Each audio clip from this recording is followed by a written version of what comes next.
शंकर दास जी एवं उनके सुपुत्र श्रीमान शिव कुमार जी, मैं आप सभी कंच कि आपके साथ साथ हम भी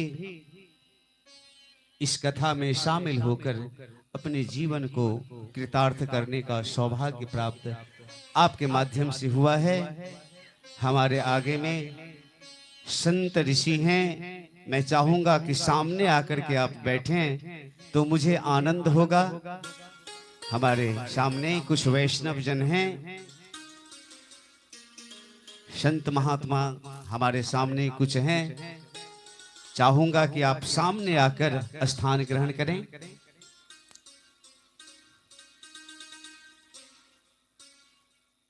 श्रीमद् भागवत कथा की परंपरा है,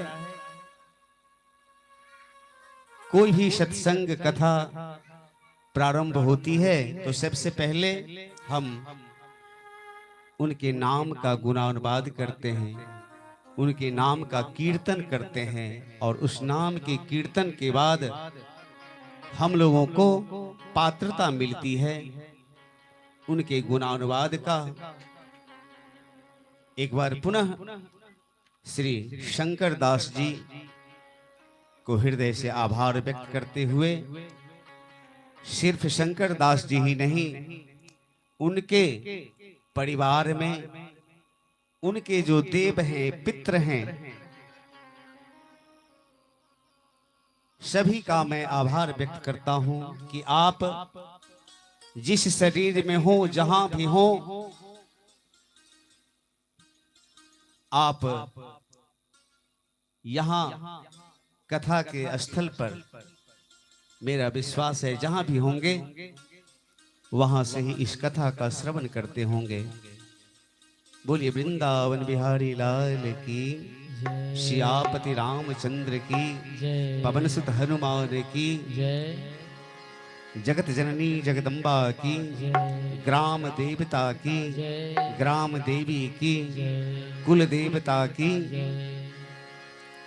सकल समाज की, भागवत महापुराण की,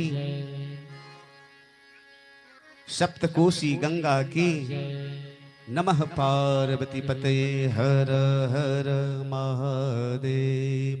जय जय श्री राधे। आइए सब कोई मिलकर 2 मिनट भगवान के पावन नामों का कीर्तन कर लें, तत्पश्चात हम लोग कथा में प्रवेश करेंगे।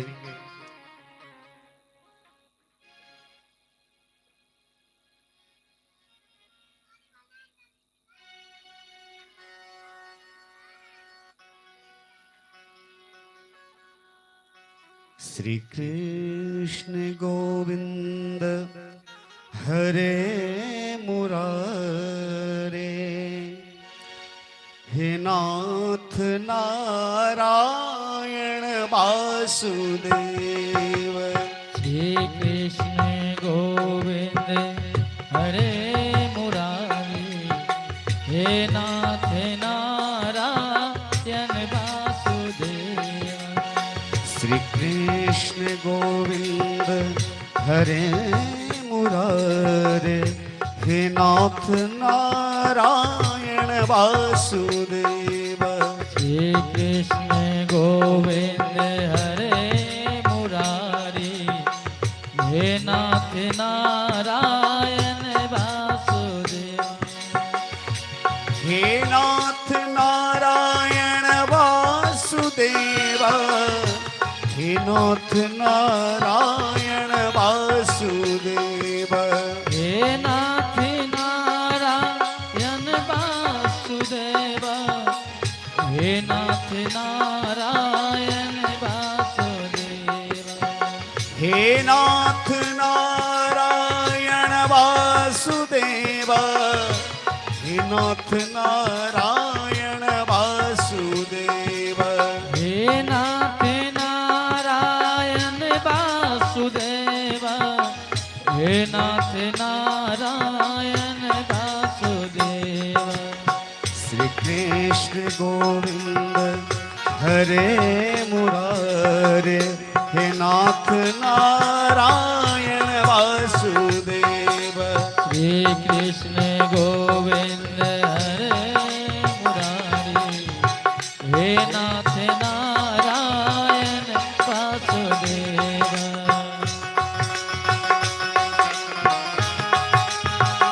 सबको ताली बजाकर भगवान के पावन नाम का स्मरण करेंगे।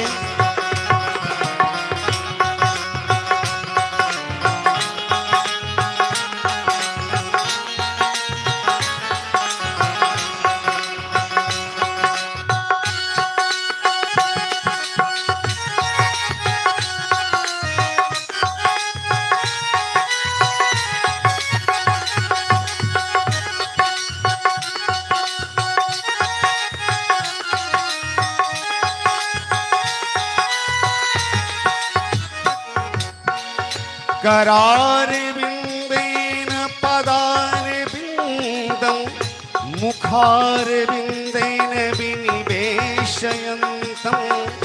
करार बिंदेन पदार बिंदं, मुखार बिंदेन विनिवेशयन्तं। वटस्य पत्रस्य पुटे शयानं, वटस्य पत्रस्य पुटे शयानं। बालं मुकुन्दं मनसा स्मरामि, बालं मुकुन्दं मनसा स्मरामि, बालं मुकुन्दं मनसा स्मरामि, बालं मुकुन्दं मनसा स्मरामि। श्री कृष्ण गोविंद हरे मुरारे, हे नाथ नारायण वासुदेव। श्री कृष्ण गोविंद हरे मुरारे, हे नाथ नारायण वासुदेव।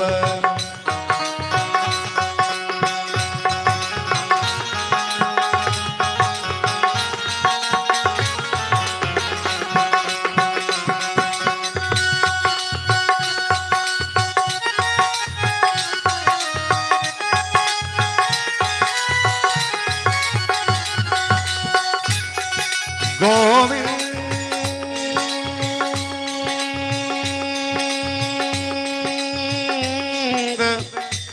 है गोविंद, गोविंद,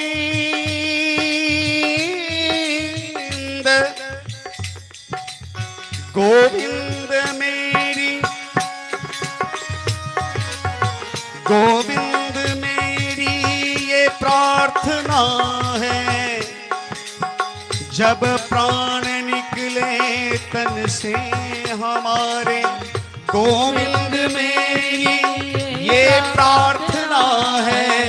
जब प्राण निकले तन से हमारे, मुख में हमारे बस नाम ये हो, मुख में हमारे बस नाम ये हो। गोविंद दामोदर माधवेति, मुख में हमारे बस नाम ये हो।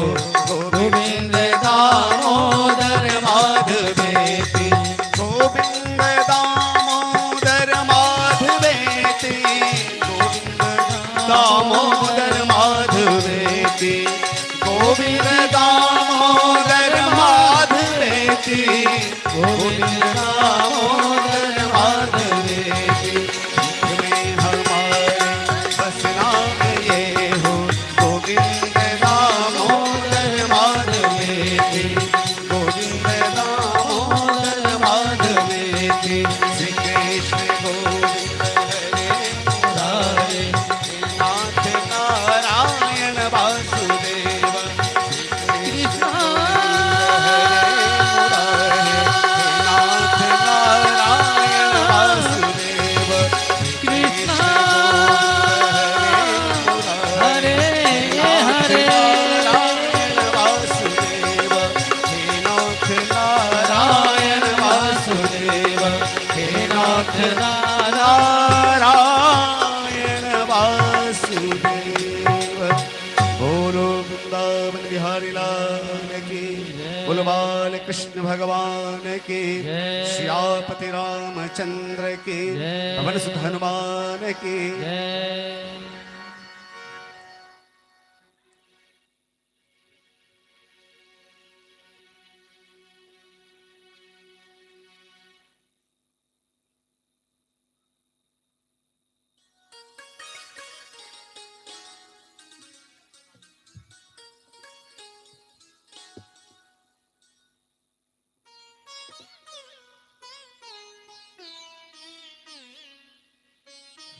परम मंगल में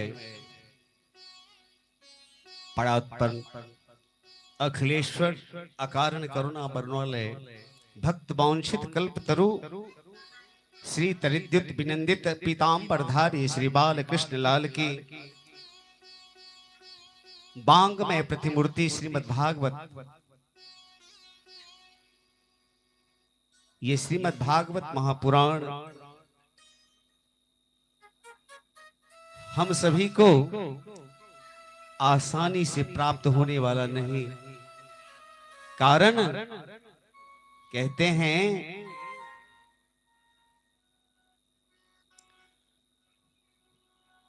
भाग्योदयेन बहुजन्म समर्जितेन सत्संगमं च लभते पुरुषो यदा वै अज्ञान हेतु कृत मोह मदांधकारणं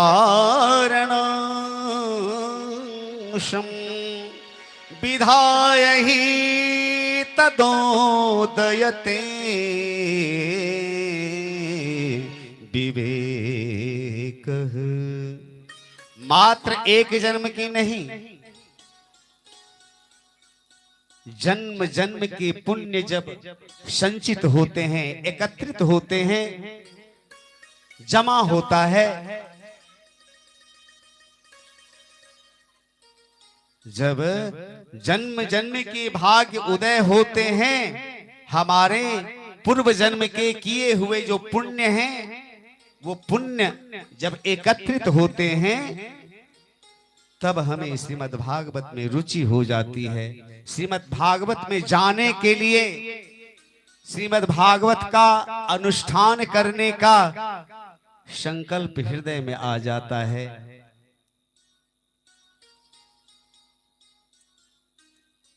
भागवत कथा में रुचि बढ़ जाती है।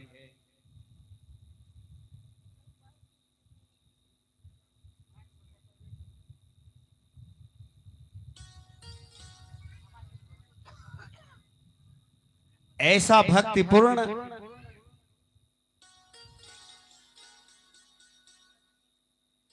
ऐसे सुंदर ये भक्तिपूर्ण अनुष्ठान मात्र गोविंद के कृपा से ही संभव होता है। ऐसा नहीं है कि भागवत कथा किसी को प्राप्त हो जाए, ऐसा नहीं होता है। जब तक गोविंद की कृपा नहीं हो, जब तक हमारे हृदय में गोविंद का प्राकट्य नहीं हो, तब तक इस तरह का प्रेरणा हृदय में आता ही नहीं है। इसीलिए भाग्योदयेन बहुजन्म समर्जितेन सत्संगमं च लभते पुरुषो यदा वै अज्ञान हेतु कृत मोह यन्मदान्धकारणासे विधाय हि तदां दयते विवेकः। तो ये श्रीमद् भागवत की कथा बड़े पुण्यवान जिनके पूर्व जन्म में किए हुए पुण्य हैं, वो जब एकत्रित हो जाए, तब श्रीमद् भागवत कथा करने का, श्रवण करने का, अनुष्ठान करने का सौभाग्य मानव मात्र को प्राप्त होता है। और एक बात आपको अभी ही बता देना चाहता हूं, भागवत की कथा जो है, भागवत के कथा को कभी मनोरंजन की दृष्टि से मत देखना। भागवत की कथा को कभी मनोरंजन की दृष्टि से मत देखना। इस भावना से अगर श्रवण करेंगे तो लाभ नहीं होगा। श्रीमद् भागवत की कथा को मनोरंजन की दृष्टि से कभी मत देखो, इस दृष्टि से सुनो, इस उद्देश्य से श्रीमद् भागवत की कथा श्रवण करें कि इस जीवन से, इस भावना से कथा श्रवण करें कि इस जीवन में किंचित मात्र भी परिवर्तन आ जाए और गोविंद के चरणों में हमारी निष्ठा पूर्वक प्रीति हो जाए। इस भाव से सुनी जाने वाली कथा प्रभावी होती है जीवन में, हमारे जीवन को बदल देती है ये कथा। इसीलिए आपसे निवेदन किया हूं कि श्रीमद् भागवत की कथा को कभी मनोरंजन की दृष्टि से मत श्रवण करें। श्रीमद् भागवत कथा की कुछ पद्धति है। वो पद्धति क्या है, इस कथा के श्रवण का नियम क्या है, सबसे पहले हम लोग ये समझें कि श्रीमद् भागवत कथा की पद्धति क्या है, इस कथा के श्रवण का नियम क्या है, क्यों सुनी जाती है श्रीमद् भागवत की कथा। इन बातों का जिसमें विशुद्ध विवेचन हो उसे हम महात्म कहते हैं। श्रीमद् भागवत की महात्म की कथा में हम लोग इन सारी बातों को समझेंगे और कथा के बीच में आंख पर निद्रा देवी न आ जाए, इसलिए हम लोग बीच बीच में क्या कहेंगे, बोलो राधे राधे। क्या बोलेंगे, कहना पड़ेगा, क्या कहना पड़ेगा, जय जय श्री राधे श्याम।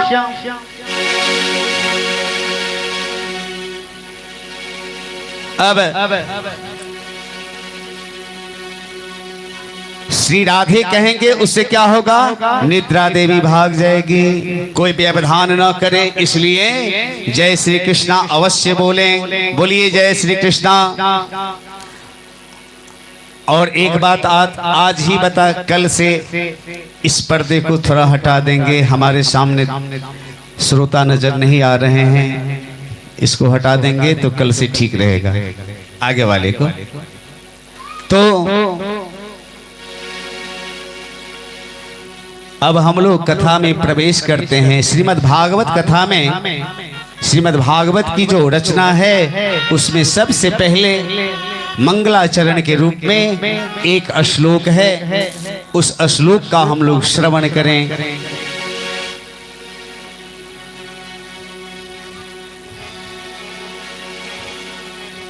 सच्चिदानंद रूपाय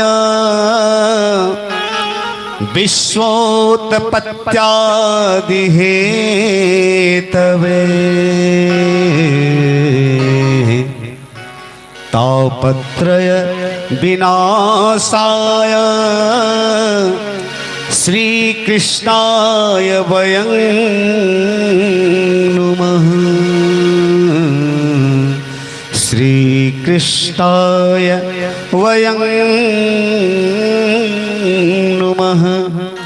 सच्चिदानंद रूपाय विश्वोत्पत्त्यादि हेतवे तापत्रय विनाशाय श्री कृष्णाय वयं नुमः। श्रीमद् भागवत की ग्रंथ में बता दूं, ये श्रीमद् भागवत की जो पुस्तक है ये सामान्य किताब बुक्स नहीं है, साक्षात हमारे भगवान कन्हैया के मुंह से निकला हुआ ये वाणी भगवान का वांगमय स्वरूप है। ऐसे कथा का आयोजन आपने किया है, हम चाहेंगे कि सब कोई एकदम ध्यान चित्त होकर कथा का श्रवण करेंगे। सच्चिदानंद रूपाय विश्वोत्पत्त्यादि हेतवे तापत्रय विनाशाय श्री कृष्णाय वयं नमः। अब देखिए ये सच्चिदानंद क्या है, सच्चिदानंद क्या है। सच्चिदानंद को अगर हम विच्छेद करें तो उसका होता है सत चित और आनंद। क्या है? सत चित और आनंद। जो जगत की उत्पत्ति स्थिति और विनाश के हेतु हैं और जो तीनों प्रकार के ताप को नाश करने वाले हैं, उन सच्चिदानंद स्वरूप भगवान को हम सभी मिलके प्रणाम करते हैं। बोलो बाल कृष्ण भगवान की जय। हम सभी मिलके उनको प्रणाम करते हैं। अब देखिए परमात्मा का जो स्वरूप हमने कहा सत्य चित्त और आनंद। सत्य, ये सत्य क्या है? सत्य क्या है? आप ध्यान से सोचेंगे सत्य इस दुनिया में क्या है?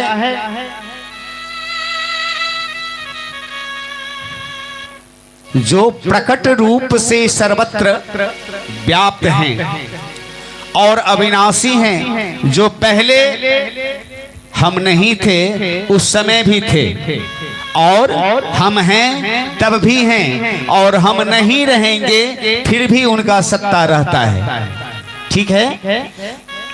जो पहले थे अभी हैं और बाद में भी सिर्फ वही बच जाते हैं, वही सत्य हैं।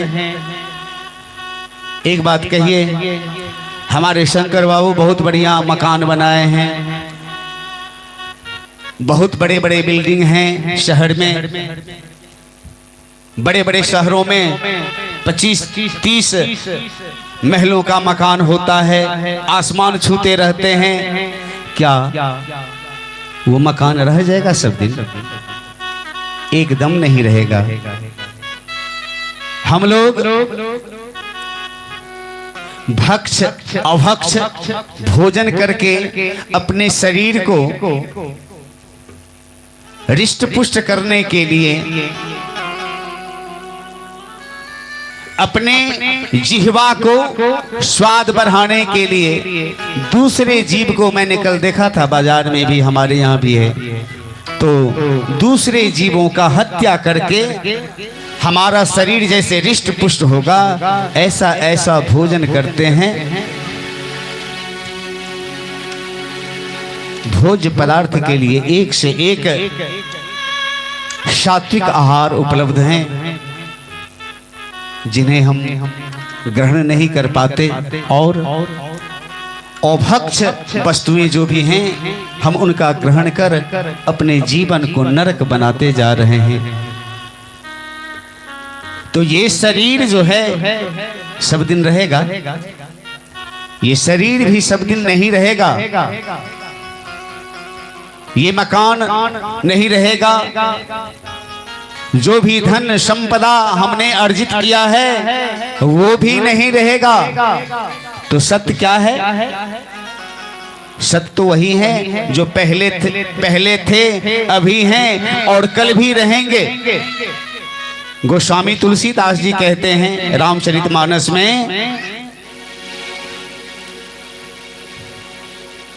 बाबा शंकर ने पार्वती जी से कहा कि हे पार्वती, सत्य क्या है?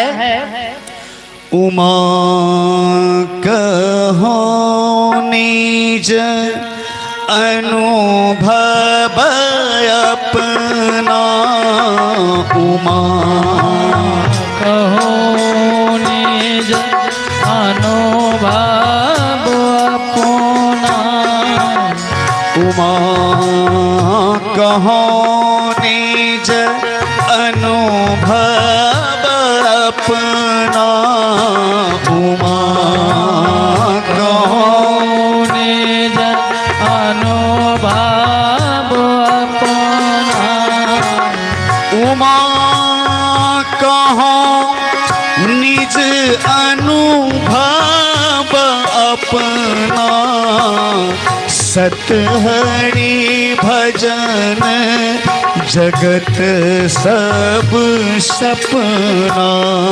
सतहरि भजन जगत सब सपना।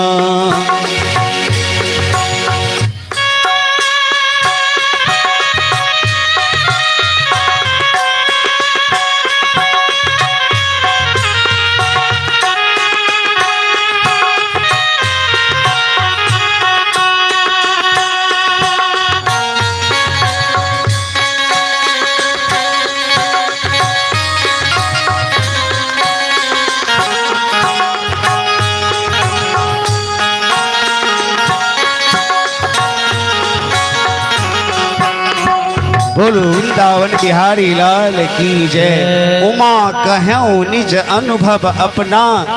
महात्मा जी आप आगे आते तो आनंद की वर्षा होती, आप छुपे हुए हैं। उमा कहूँ निज अनुभव अपना, सत हरि भजन जगत सब सपना। कहने का भाव कि भगवान का जो नाम है यही सत्य है। बाकी जितने भी वस्तुएं हैं ऑल थिंग्स आर ट्रांजिटोरी, जितने भी वस्तुएं हैं सब के सब नाशवान हैं, सिर्फ भगवान का नाम सत्य है। सत्य और चित्त, चित्त क्या होता है? चित्त का मतलब होता है प्रकाश। हम लोगों को प्रकाश की आवश्यकता पड़ती है, परंतु परमात्मा को किसी से प्रकाश लेने की जरूरत नहीं है। भर्गो देवस्य जिन्हें हम कहते हैं, जो सभी को प्रकाशित करते हैं, उन्हें किसी से प्रकाश लेने की आवश्यकता नहीं है। उसके बाद है आनंद। ये आनंद क्या है? देखिए, आनंद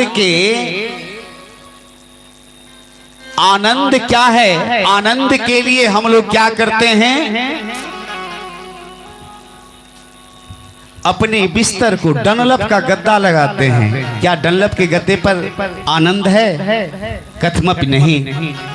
डनलप के गद्दे पर हमें आनंद है? नहीं। आप डनलप के गद्दे पर सो रहे हो लेकिन आंखें में नींद नहीं है, आनंद नहीं है।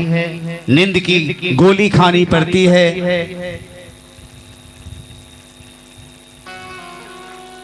मकान में एसी लगा लेना, उस एसी वाले मकान में आनंद है क्या? नहीं है। लोग ऐसा भी कहते हैं कि नारी का जो देह है, नारी देह में आनंद प्राप्त करते हैं।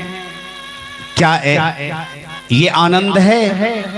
कहीं नहीं आनंद है। आनंद वो वस्तु है। अच्छा, मक्खन आप लोगों ने देखा है? मक्खन, दूध में मक्खन रहता है, दिखता है क्या? दूध में मक्खन मौजूद है लेकिन हमें दिखाई नहीं पड़ता। उसके लिए क्या करना पड़ता है? दूध से दही बनाओ, दही को मंथन करो, तब उसमें से मक्खन निकलता है। ऐसे ही आनंद हमारे शरीर के अंदर है, लेकिन हम कभी उसका चिंतन नहीं करते, मंथन नहीं करते। आनंद मिलेगा कहां से? आनंद पाने के लिए अपने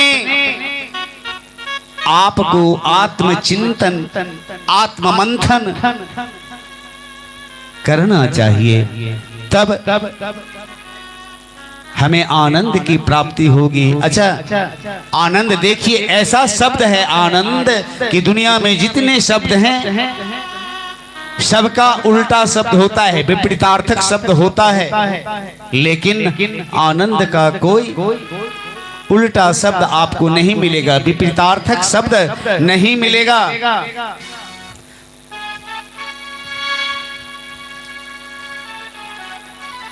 सुख का उल्टा दुख होता है, धर्म का अधर्म होता है, राजा का रानी होता है।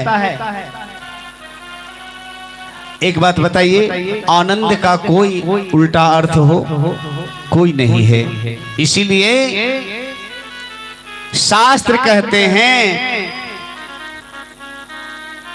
कि आनंद हमारे शरीर के अंदर है, लेकिन हम प्रयास नहीं करते हैं कि आनंद कैसे मिले हमें। अब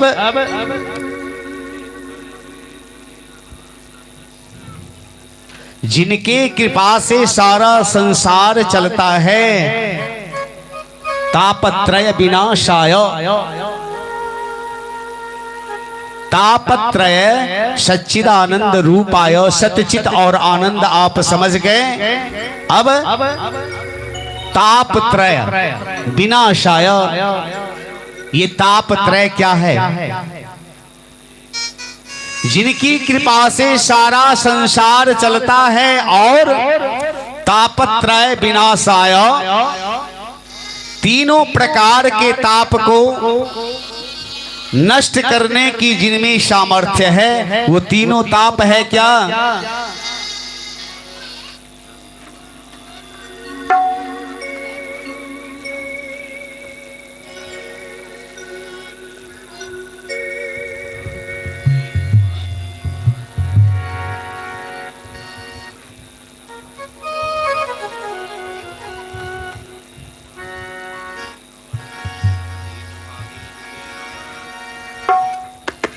दैहिक दैविक भौतिक ताप, दैहिक दैविक भौतिक ताप, राम राज काहू नहीं जापा, राम राज काहू नहीं जापा।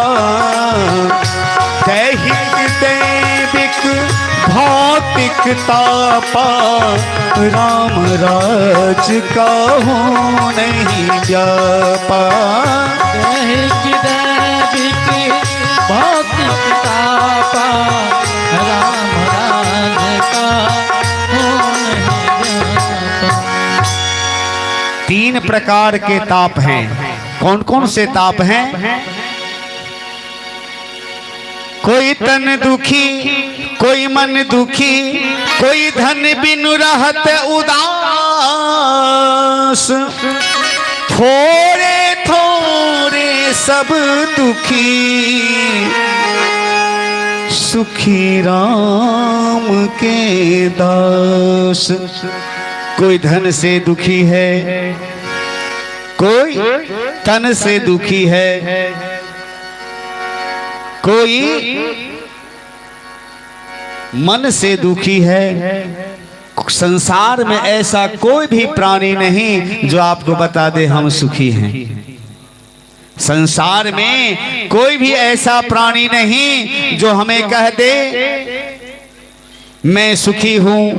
5-5 करोड़ का टर्नओवर चल रहा है, 200 करोड़ का टर्नओवर चल रहा है, हर महीने करोड़ों का मकान का किराया आ रहा है, और भोजन करने जाता है तो सूखी बाजरे की रोटी, नमक,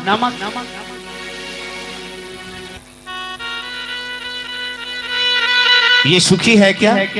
सुखी नहीं है।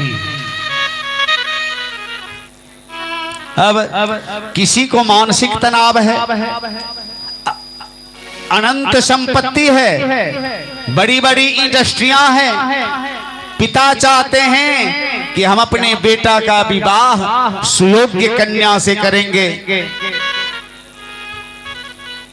बड़े घराने में करेंगे। बेटा ऐसा नालायक निकला कि कहीं नौकरानी से विवाह कर लिया, मन से दुखी हो गया। कभी बेटी ऐसी बन गई कि लाख बात समझाओ लेकिन सुनने को तैयार नहीं, अब मन से दुखी है।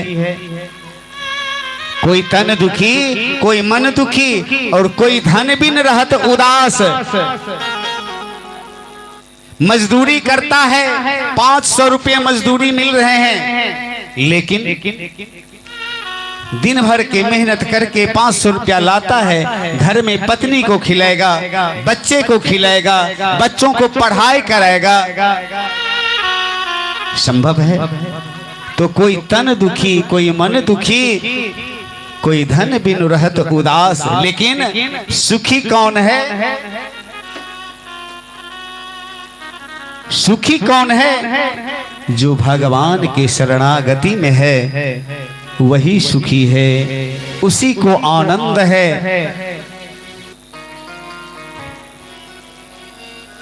मन लगा मेरो यार फकीरी में, मन लगा मेरो यार।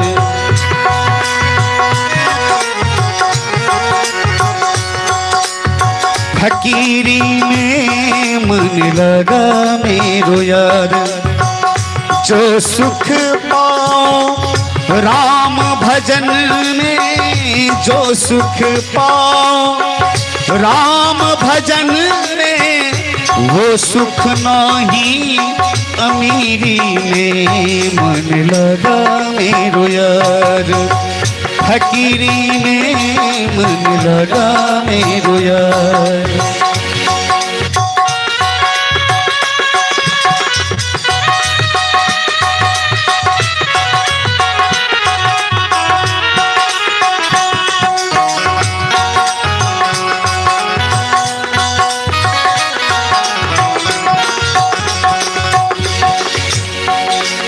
जो राम के दास बन चुके हैं, जिन्हें न धन चाहिए, न रुपया चाहिए, न ये संसार चाहिए, जो फकीरी को अपना लिया। हाथ में कुंडी बगल में सोटा, हाथ में कुंडी बगल में सोटा, हाथ में कुंडी बगल में सोटा, हाथ में कुंडी बगल में सोटा। चारों दिशा जगीरी में हो, चारों दिशा जगीरी में। मन लगा मेरो यार फकीरी में, मन लगा मेरो यार फकीरी में, मन लगा मेरो यार। तो थोड़े थोड़े सब दुखी और सुखी राम के दास। अगर सुखी चाहते हो जीवन को बनाना, जीवन को आनंदमय बनाना चाहते हो, तो चलो गोविंद के शरण में जाओ। बाकी जितने भी ये ऐश्वर्य, ये धन, ये संपत्ति, ये माया जो भी नजर आ रहे हैं, सब के सब यहीं रह जाते हैं। कोई यहाँ से कुछ लेके नहीं गया है। इसीलिए सज्जनों, ये तीन ताप जो हैं, आध्यात्मिक ताप, आधिदैविक ताप, आधि भौतिक ताप, तीनों प्रकार के ताप को नष्ट करने वाले श्री भगवान श्री कृष्ण का नाम है। ऐसे श्री कृष्ण को हम सभी प्रणाम करते हैं। श्रीमद् भागवत कथा के प्रधान देवता हैं हमारे कन्हैया जी। इसलिए महात्म के प्रथम श्लोक में हमने श्रवण किया, सच्चिदानंद रूपाय।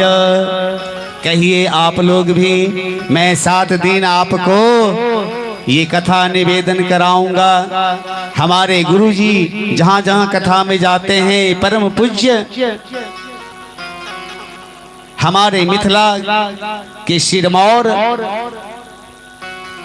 डॉक्टर जयशंकर झा महोदय हमारे जो गुरु जी हैं वो कहते हैं कि जहां जाइए कथा में कम से कम ये श्लोक आप जरूर सभी को रटा दीजिए। कौन सा श्लोक?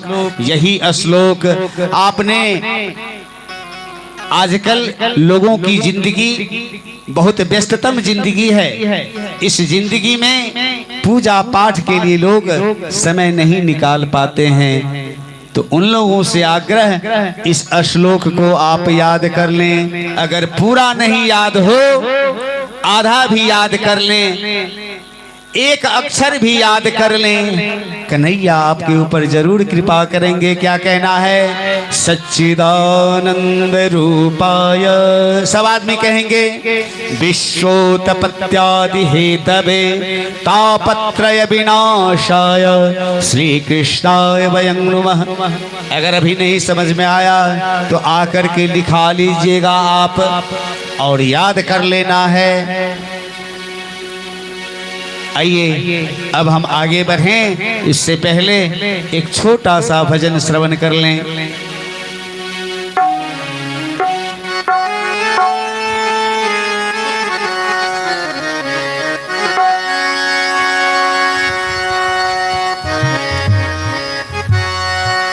प्रभु के सिवा कहीं दिल ना लगाना,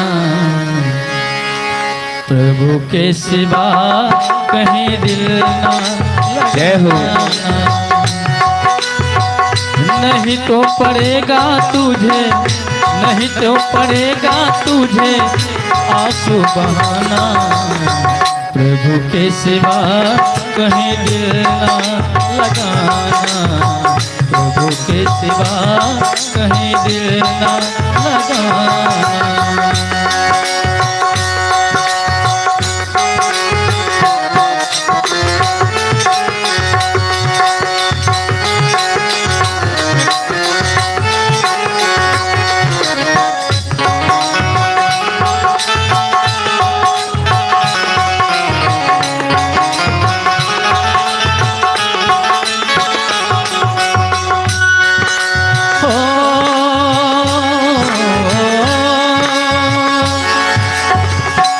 प्रभु का गुण गान किया है, जो प्रभु का गुण गान किया है, सच्चा जीवन वही जिया है, सच्चा जीवन वही जिया है।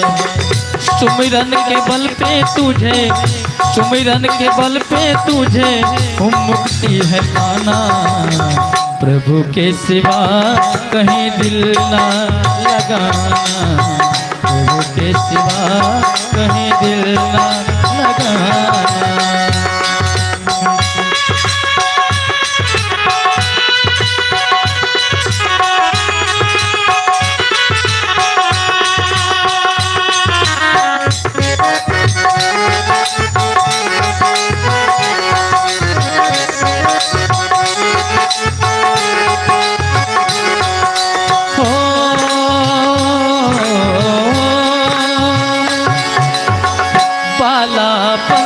गया आज जवान, बालापन गया आज जवान है, बीत गया वो समय कहाँ है, बीत गया वो समय कहाँ है। सोच समझ के बंदे, सोच समझ के बंदे समय को बिताना। प्रभु के सिवा कहीं दिल ना लगाना, प्रभु के सिवा कहीं दिल ना लगाना। नहीं तो पड़ेगा तुझे, नहीं तो पड़ेगा तुझे आंसू बहाना। प्रभु के सिवा कहीं दिल ना लगाना, प्रभु के सिवा कहीं दिल ना लगाना, प्रभु के सिवा कहीं दिल ना लगाना। बोलिए सावड़े सरकार की जय। प्रभु के सिवा कहीं दिल ना लगाना, प्रभु का ही चरण हम लोगों का लक्ष्य है, वही ठिकाना है। इसीलिए प्रभु के सिवा कहीं दिल को मत लगाना। आइए इसके बाद सुखदेव जी की वंदना है। सुखदेव जी की वंदना करते हुए कथा में प्रवेश करें। सज्जनों, जैसे यहाँ हम लोग बैठ के कथा श्रवण कर रहे हैं ना, जैसे हम लोग यहाँ बैठकर पवित्र जगह पर कथा श्रवण कर रहे हैं, ये कंचनपुर की धरती आज धन्य है। कंचनपुर के लोग धन्य हैं। ये जीवन जो हम लोगों को प्राप्त हुआ, ये जीवन आज धन्य हो रहा है। क्यों? तो हम लोग बैठकर यहाँ श्रीमद् भागवत कथा के श्रवण कीर्तन कर रहे हैं। जैसे हम लोग इस पवित्र भूमि पर बैठकर श्री भागवत कथा का श्रवण के लिए एकत्रित हुए हैं, ऐसे ही पुराणों की विद्या के लिए परम एकांत पवित्र स्थान है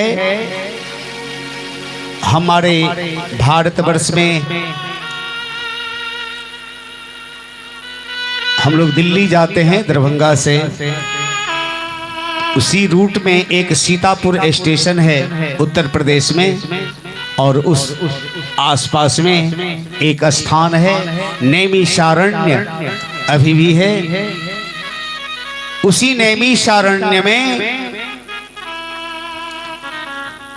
एक बार 88,000 ऋषि मुनि विराजमान थे। वे सभी ऋषि गृहस्थ ऋषि हैं।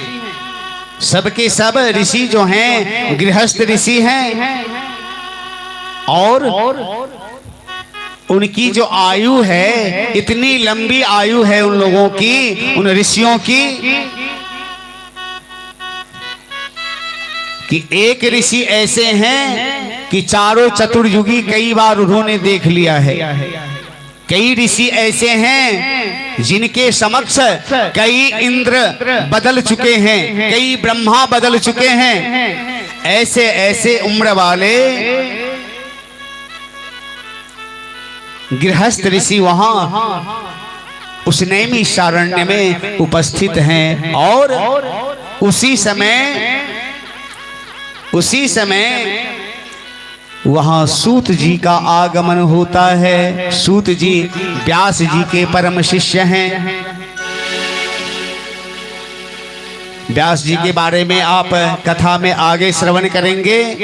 अब जब सूत जी वहां पहुंचते हैं तो सभी शौनकादि ऋषि जो हैं, ये 88,000 सब के सब उठ जाते हैं अपना आसन छोड़ करके।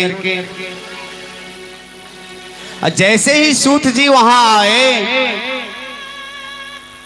अब सूत जी की अवस्था कितनी है? मात्र 20 वर्ष की अवस्था है। और उनके देखते ही जब सभी ऋषि खड़े हो गए, इतने लंबे उम्र वाले सबके सब खड़े हो गए। उनके सम्मान में सभी ऋषिगण खड़े होकर कहने लगे, आइए महाराज, आइए आइए, आपका स्वागत है, आपका स्वागत है।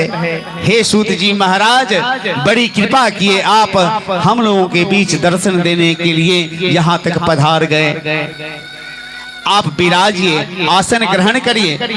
अब ऋषियों के इस तरह का व्यवहार जो हुआ तो सूत जी संकोच में पड़ जाते हैं कि कहाँ ये इतने लंबे लंबे आयु वाले और कहाँ मैं 20 वर्ष का बालक।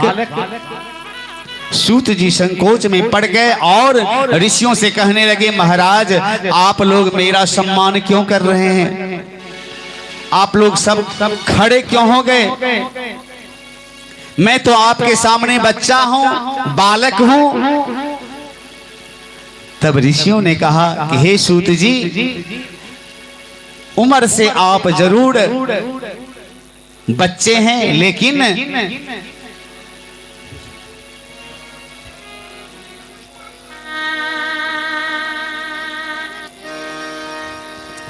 धन वृद्धा बल वृद्धा आयो वृद्धा तथैव च ते सर्वोऽपि ज्ञान वृद्धाश्च किंकर शिष्य किंकर।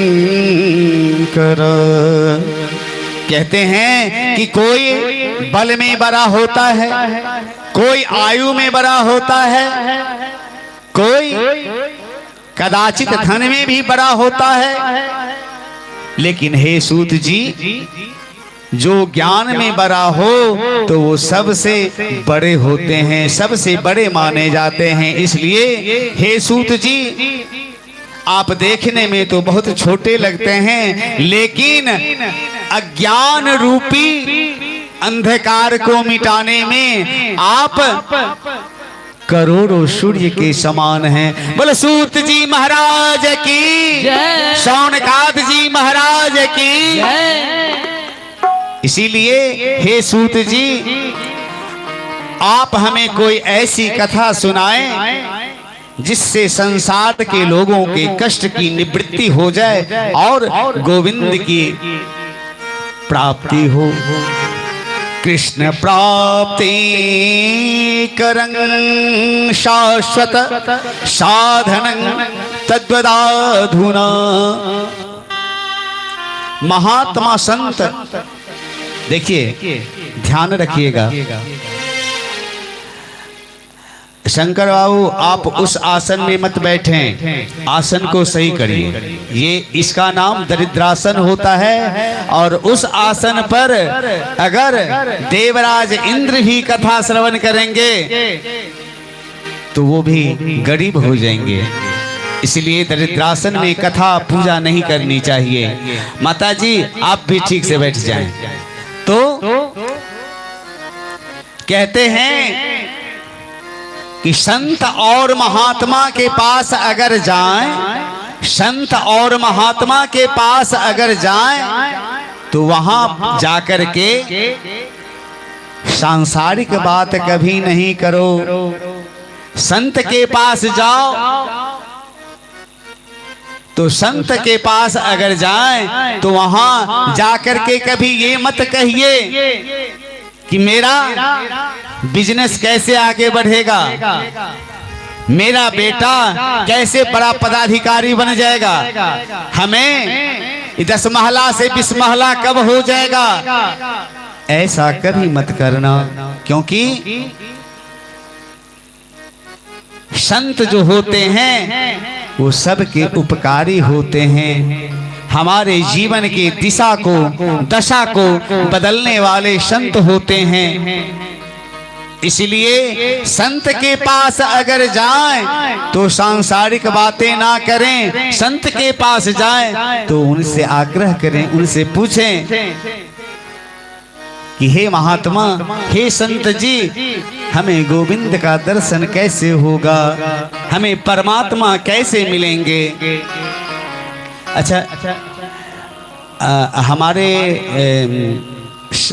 भाषा से तो कोई परेशानी नहीं हो रही है ना? राधे राधे। तो मैं नेपाल में बार बार आया हूँ, तो कई जगह हिंदी में ही कथा हुई है, कुछ जगह मैथिली में भी कही छथिन, तो मैथिलियों में कही छी। जतो तक हमरा से संभव होइत छै तैं हम पूछ लेलौं। बोले वृंदावन बिहारी लाल की। कहने का भाव है, संत के पास अगर हम जाएं तो दुनियादारी सांसारिक बातें नहीं करें। संत के पास में जाएं तो पूछें कि हमें गोविंद कैसे दर्शन देंगे, हमें परमात्मा से साक्षात्कार कैसे होगा, हम कितने माला का जप करें।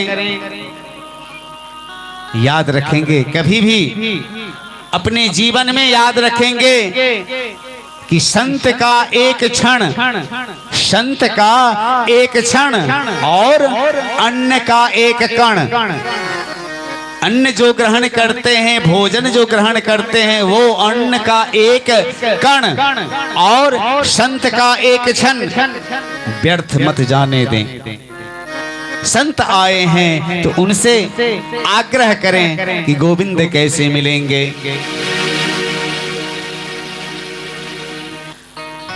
अब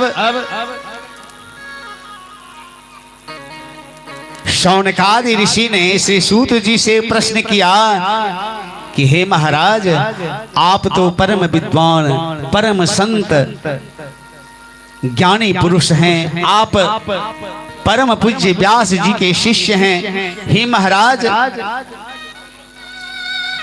इस संसार के लोगों को श्री कृष्ण की प्राप्ति कैसे हो, ऐसा साधन बताएं कि श्री गोविंद से मिलना हो जाए।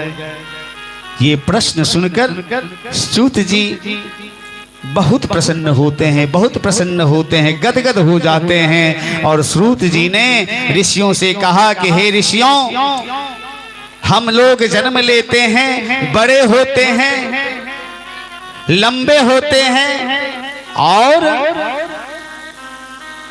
जवान होते हैं, वृद्ध होते हैं और फिर क्या होता है, इस शरीर को छोड़ देते हैं, मर जाते हैं।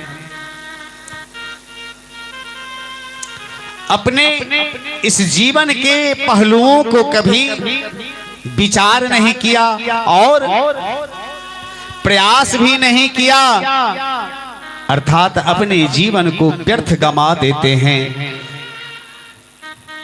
हे शौनकादि, काल ब्याल मुखग्रास त्रास निर्णास हेतवे। ध्यान देना, ये जो संसार है, हमारा जीवन क्या है, ये जीवन क्या है, ध्यान देना। एक बहुत बड़ा अजगर है, एक बहुत बड़ा अजगर है और वो अजगर अपना मुंह फैलाए बैठा है। ये संसार जो है, इसमें एक बहुत बड़ा अजगर है जो अपना मुंह फैलाए बैठा है। और हम सभी प्राणी, हम जितने प्राणी हैं, सब के सब उस अजगर के मुंह में हैं, उस अजगर के मुंह में हैं। और हम कब तक जीवित हैं, कब तक सुरक्षित हैं उस अजगर के मुंह में? तब तक सुरक्षित हैं जब तक वो अपने मुंह को बंद नहीं कर लेता। जब वो मुंह बंद कर लेगा, हम सब काल के गाल में समा जाएंगे। इसीलिए काल ब्याल मुखग्रास त्रास निर्णास हेतवे। इस जीवन, एक बात बताएं, हम अभी आपको ये कथा निवेदित कर रहे हैं, हम अगला सांस लेंगे या नहीं लेंगे इसकी कोई गारंटी है? हम अगला शब्द बोलेंगे या नहीं बोल पाएंगे इसकी कोई गारंटी है? नहीं। ये जीवन क्या है, ये जीवन क्यों मिला है? याद रखो, हरदम मौत हमारा प्रतीक्षा कर रहा है। कभी भी हम काल के गाल में समा सकते हैं, कभी भी हम काल के गाल में समा सकते हैं। तो ऐसे ही काल रूपी सर्प के मुंह का ग्रास बनकर बैठे हैं। आपको मैं बता दूं कि इस जिंदगी की कोई गारंटी नहीं है, कब किसके साथ क्या हो जाए। हमारे इंडिया में ही नहीं, पूरे विश्व में अधिकांश जगह पर एक महामारी आया था कुछ दिन पहले, 2020-21 में हमारे यहाँ कोविड। 10 मिनट पहले बात होती थी, 11वें मिनट में बात हुई, पता चला वो नहीं रहे। ऐसा भयावह महामारी। कहने का भाव है कि ये जो जीवन है,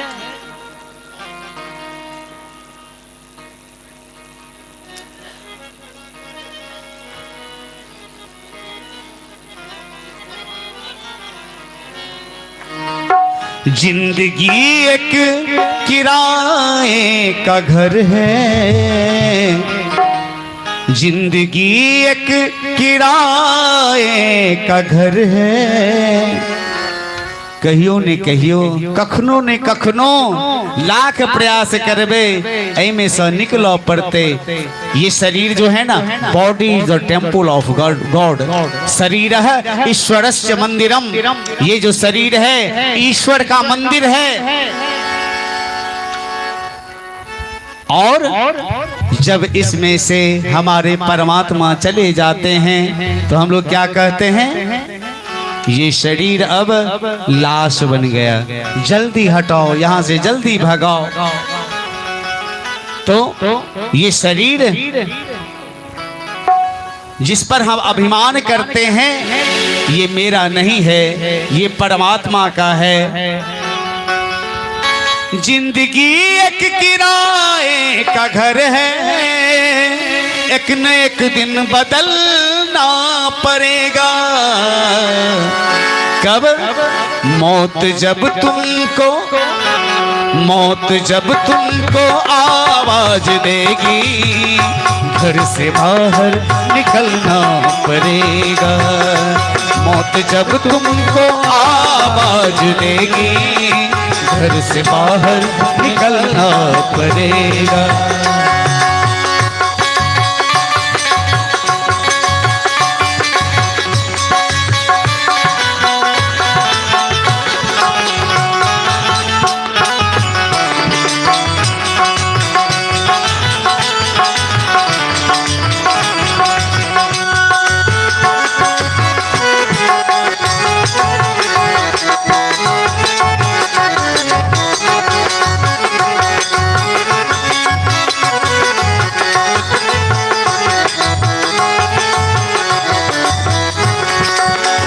मौत का जब बजा सर पे डंका, फूंक दी पल में सोने की लंका।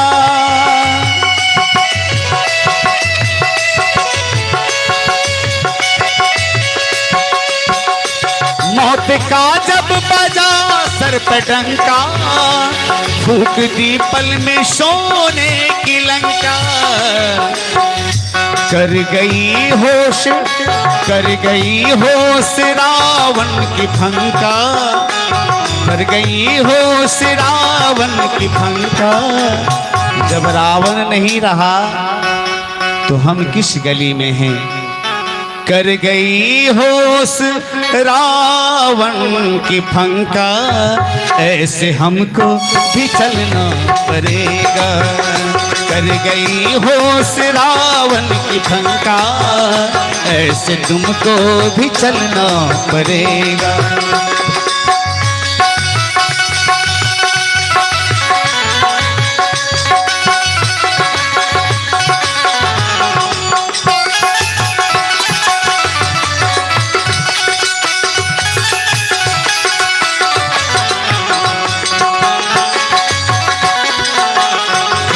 ताली का सेवा करेंगे।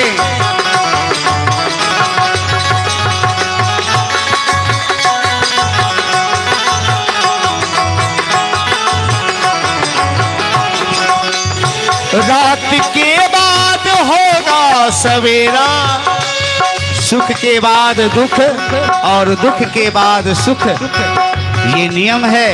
इसीलिए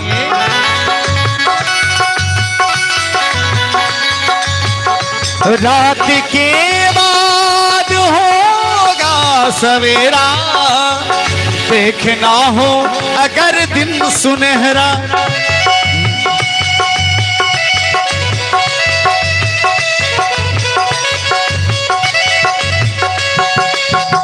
रात के बाद होगा सवेरा, देखना हो अगर दिन सुनहरा।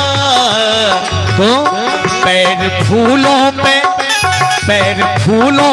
रखने से पहले, पैर फूलों पे रखने से पहले, पैर फूलों पे रखने से पहले तुमको कांटे पे चलना पड़ेगा।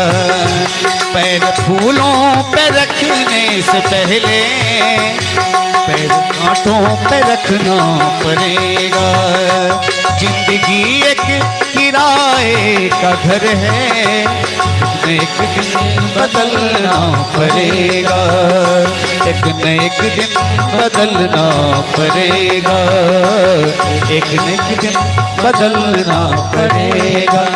बोलो गोविंद भगवान की जय, जय श्री राधे श्याम। कहने का भाव, ये काल रूपी सर्प के मुंह में हम लोग बैठे हैं और एक न एक दिन वो काल अपना मुंह बंद करेगा और हम उसके ग्रास बन जाएंगे। बोलो गोविंद भगवान की जय।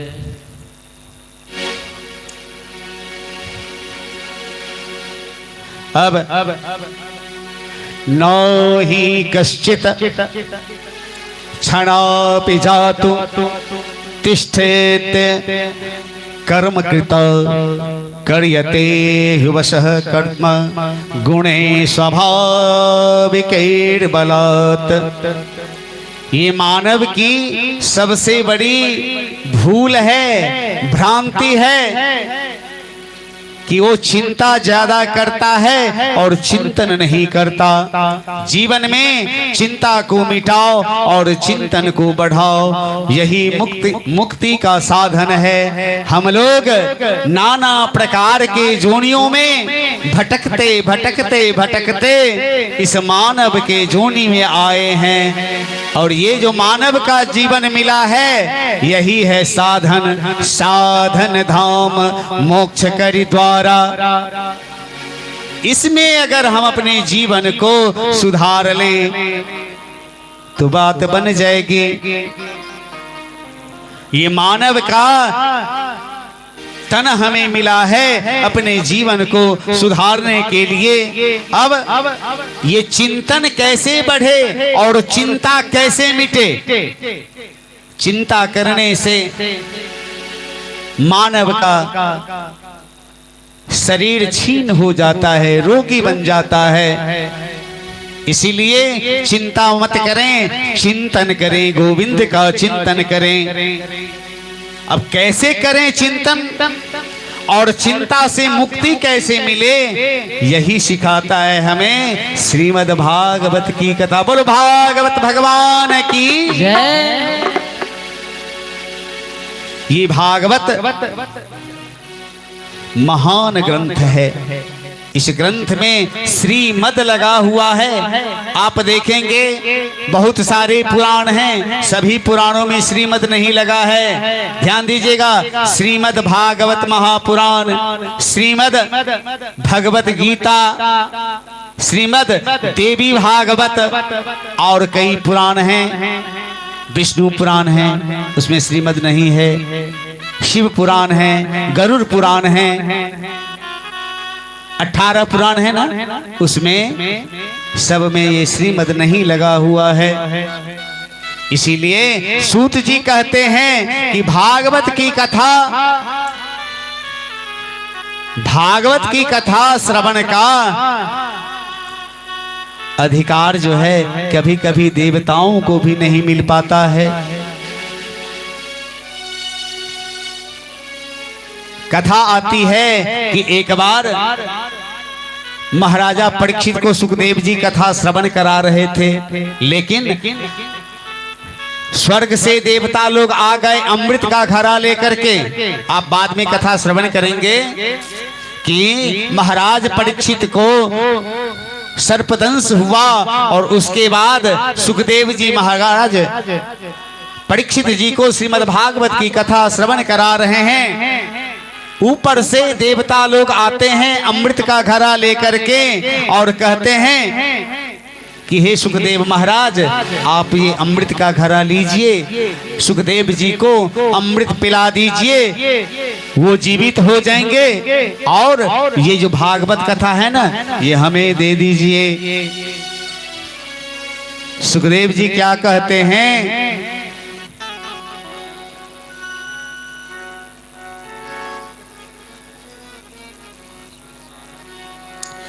एवं विनमये जाते सुधाराज्ञा प्रपीयताम्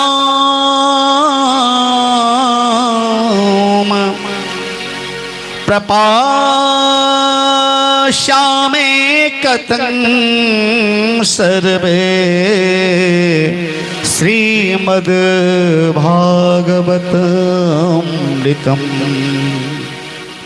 हे सुखदेव जी, आप ये कथामृत, ये अमृत लीजिए और अपना श्रीमद् भागवत की कथा का जो अमृत है ये हमें दे दीजिए।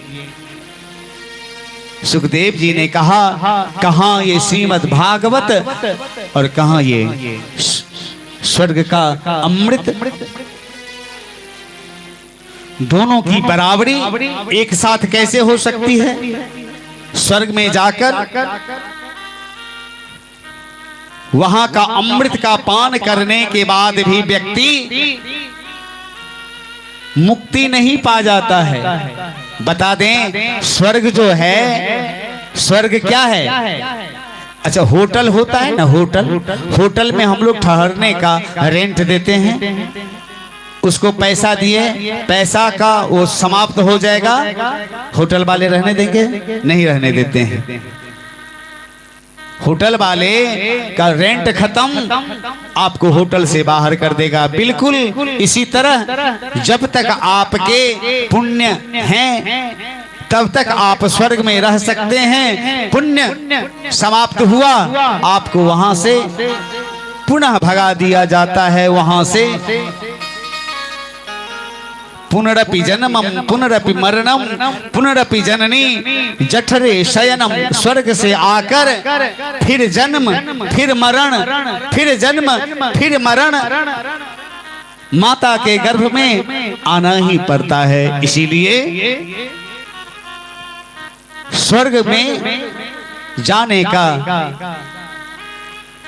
यही है कि जब तक आपके पास पुण्य की पूंजी है तब तक आप स्वर्ग में रह सकते हैं, लेकिन वो समाप्त हुआ, आपको पुनः वहां से दूसरे जन्म में जाना पड़ेगा, माता के गर्भ में जाना पड़ेगा, चाहे जिस जोनी में जाएं। लेकिन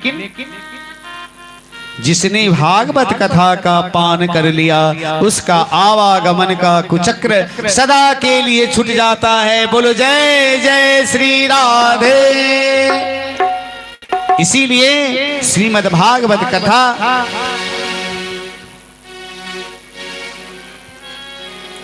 अभक्तास्तांश्च विज्ञायन दहौ कथामृतम् श्रीमद्भागवती वार्ता सुराणापि दुर्लभम्। श्रीमद्भागवतीं वार्ता सुराणामपि दुर्लभम्। श्री सुखदेव जी ने कहा कि देवताओं को अभक्त समझकर और भागवत कथामृत का दान उनको नहीं दिया। वही भागवत कथामृत हम सभी मिलकर यहाँ श्रवण कर रहे हैं। वही श्रीमद् भागवत जिन्हें देवता भी सुनने के लिए लालायित रहते हैं। अब जब सुखदेव जी ने कथामृत नहीं दिया तो सभी देवता चले गए ब्रह्मा जी के पास, और ब्रह्मा जी के पास जाकर के कहते हैं कि हे महाराज, हम लोगों ने सुखदेव जी से श्रीमद् भागवत की कथा के बदले अमृत दिया, लेकिन उन्होंने हमें वापस भेज दिया। अब क्या होता है कि ब्रह्मा जी कहते हैं, क्या करते हैं, एक तरफ दुनिया के सारे संसाधनों को रखा और दूसरी तरफ श्रीमद् भागवत जी को एक वो तराजू होता है ना, तराजू पर एक पलड़े पर दुनिया की जितने भी संसाधन हैं उनको रखा और दूसरे तरफ श्रीमद् भागवत जी को विराजमान किया। लघुन्यानि जातानि गौरवेण इदं हत तदा ऋषि गणाः सर्वे विस्मयं परमं ययुः। भागवत जी का जो पलड़ा है, भागवत जी का पलड़ा भारी हो गया और समस्त पलड़े जो धर्म संस्कारों के थे वो ऊपर उठ गए। जिसमें वजन होता है वो झुक जाता है, जिसमें वजन होता है वो झुक जाता है। तो ब्रह्मा जी ने देवताओं से कहा कि श्रीमद् भागवत कोई पोथी नहीं, कोई पुस्तक नहीं, ये कोई किताब नहीं, ये साक्षात श्री कृष्ण भगवान के वांगमय स्वरूप हैं। श्री कृष्ण के श्रीमद् भागवताख्योहम् प्रत्यक्षः कृष्ण एव ही, साक्षात श्री कृष्ण स्वरूप श्रीमद् भागवत है। इसका श्रवण करने से जीवन धन्य हो जाता है। नारद जी ने जन जन में इसका प्रचार करने के लिए अपने पिता से, अपने पिता ब्रह्मा जी से इसका अध्ययन किया था, लेकिन नारद जी को कथा का, श्रीमद् भागवत का श्रवण तो किया था, लेकिन सप्ताह श्रवण का विधि क्या है ये नारद जी ने सनत कुमारों से सीखा। सनत कुमार से नारद जी ने इसका विधि विधान और साप्ताहिक विधान श्रवण किया था। अब एक बात है, शौनकादि ऋषि बोले कि हमने तो सुना है कि न सनत कुमार कहीं जाते नहीं, कहीं घूमते नहीं, और नारद जी कहीं एक जगह बैठते नहीं। नारद जी निरंतर भ्रमणशील रहते हैं, कहीं एक जगह बहुत देर नहीं बैठते हैं। ये प्रमाण है शास्त्रों से कि नारद जी कहीं एक जगह बहुत देर तक बैठते नहीं और सनत कुमार जी कहीं जाते नहीं। तो ऐसे में कहते कथा कैसे श्रवण किए और कैसे सुनाए।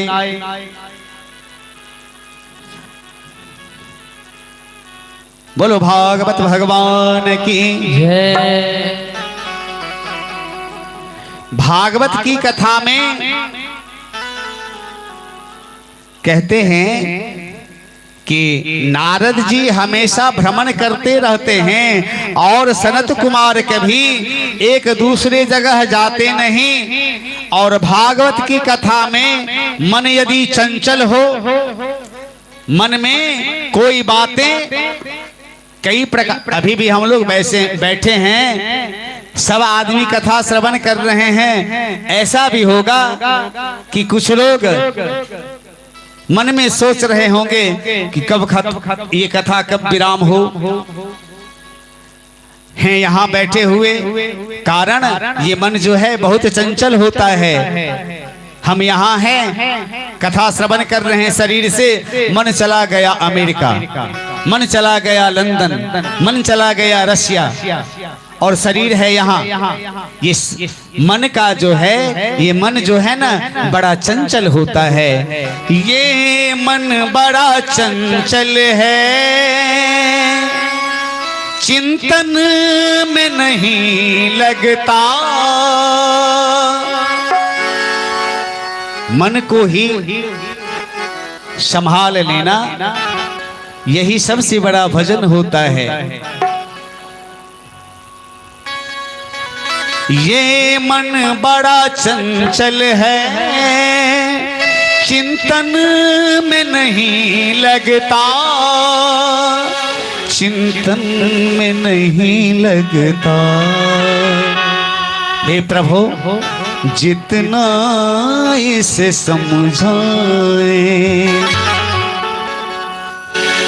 जितना इसे समझाए, उतना ही मचल जाए। राधे तेरे चरणों की, श्यामा तेरे चरणों की। गड़ धूल जो मिल जाए सच कहते हैं राधे, सच कहते हैं राधे। तकदीर सबर जाए राधे तेरे चरणों की।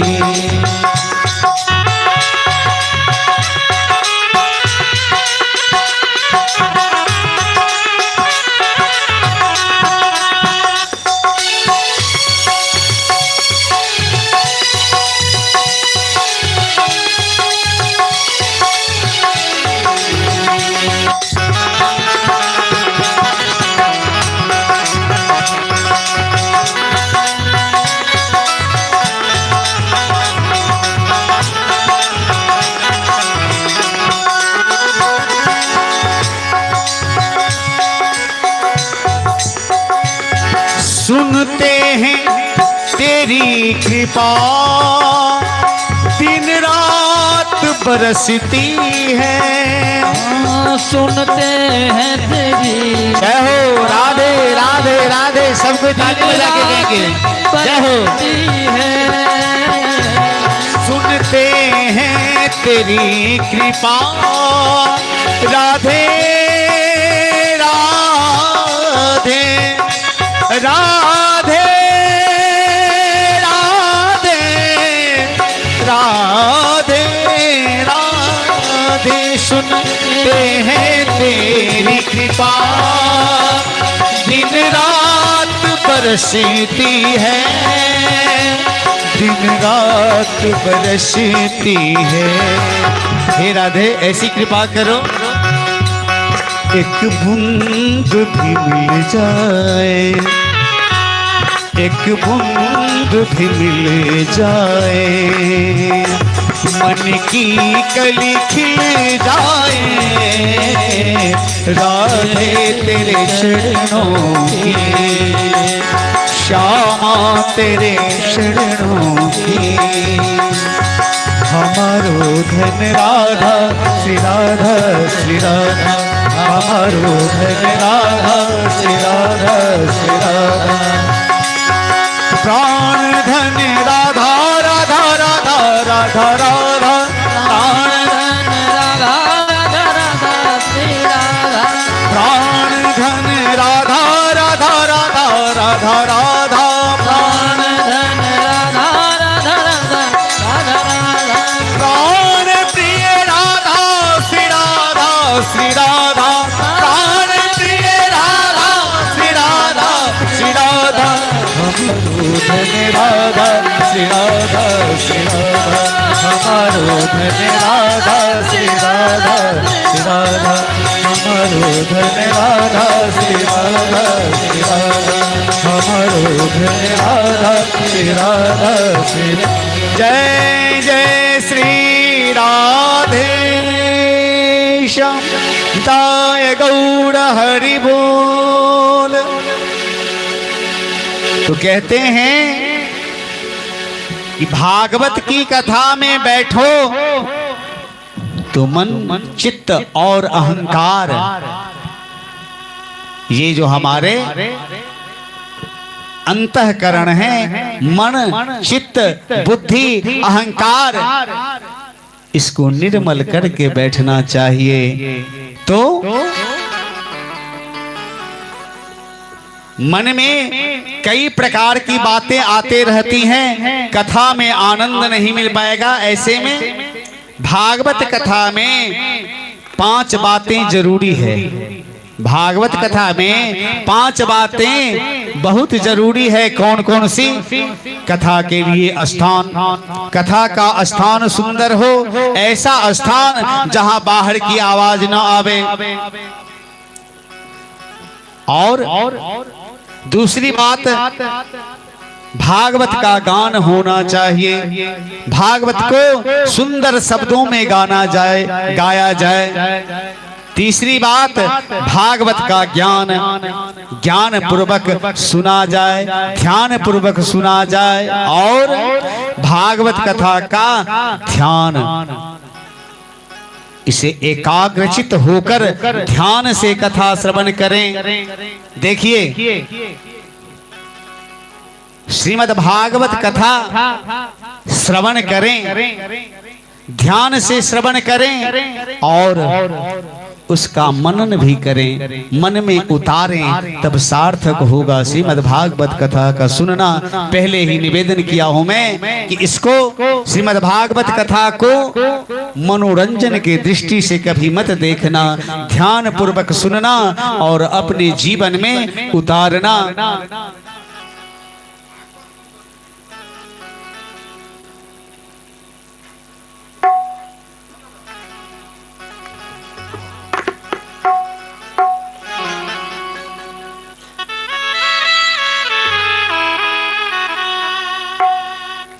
श्री कृष्ण गोविंद हरे मुरारे, हे नाथ नारायण वासुदेव।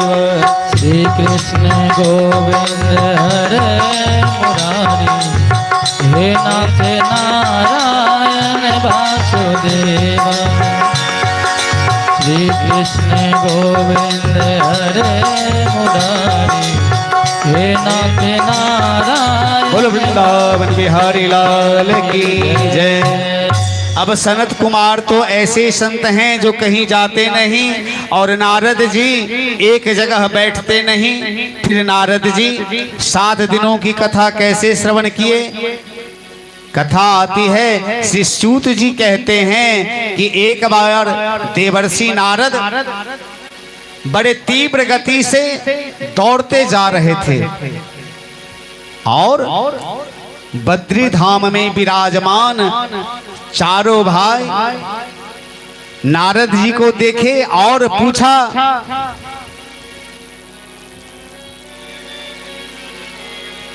कथं ब्रह्मंदीन मुख कुतश्चित्तानो त्वरितो गम्यते, कुत्र कुत्रश्च गमनं तव। हे न देवर्षि नारद, क्या बात है, आप कुछ उदास लग रहे हैं? हमने तो सुना है कि कोई कितना भी रोता रहे, कितना भी चिंता में हो, आपका जब दर्शन हो जाए तो वह मुस्कुराने लगता है। और आप जैसा संत स्वयं इतना दुखी लग रहे हैं। नारद जी तत्क्षण उन चारों भाई सनत कुमारों के चरणों में गिर के रोते हुए कहा, क्या बताऊं महाराज,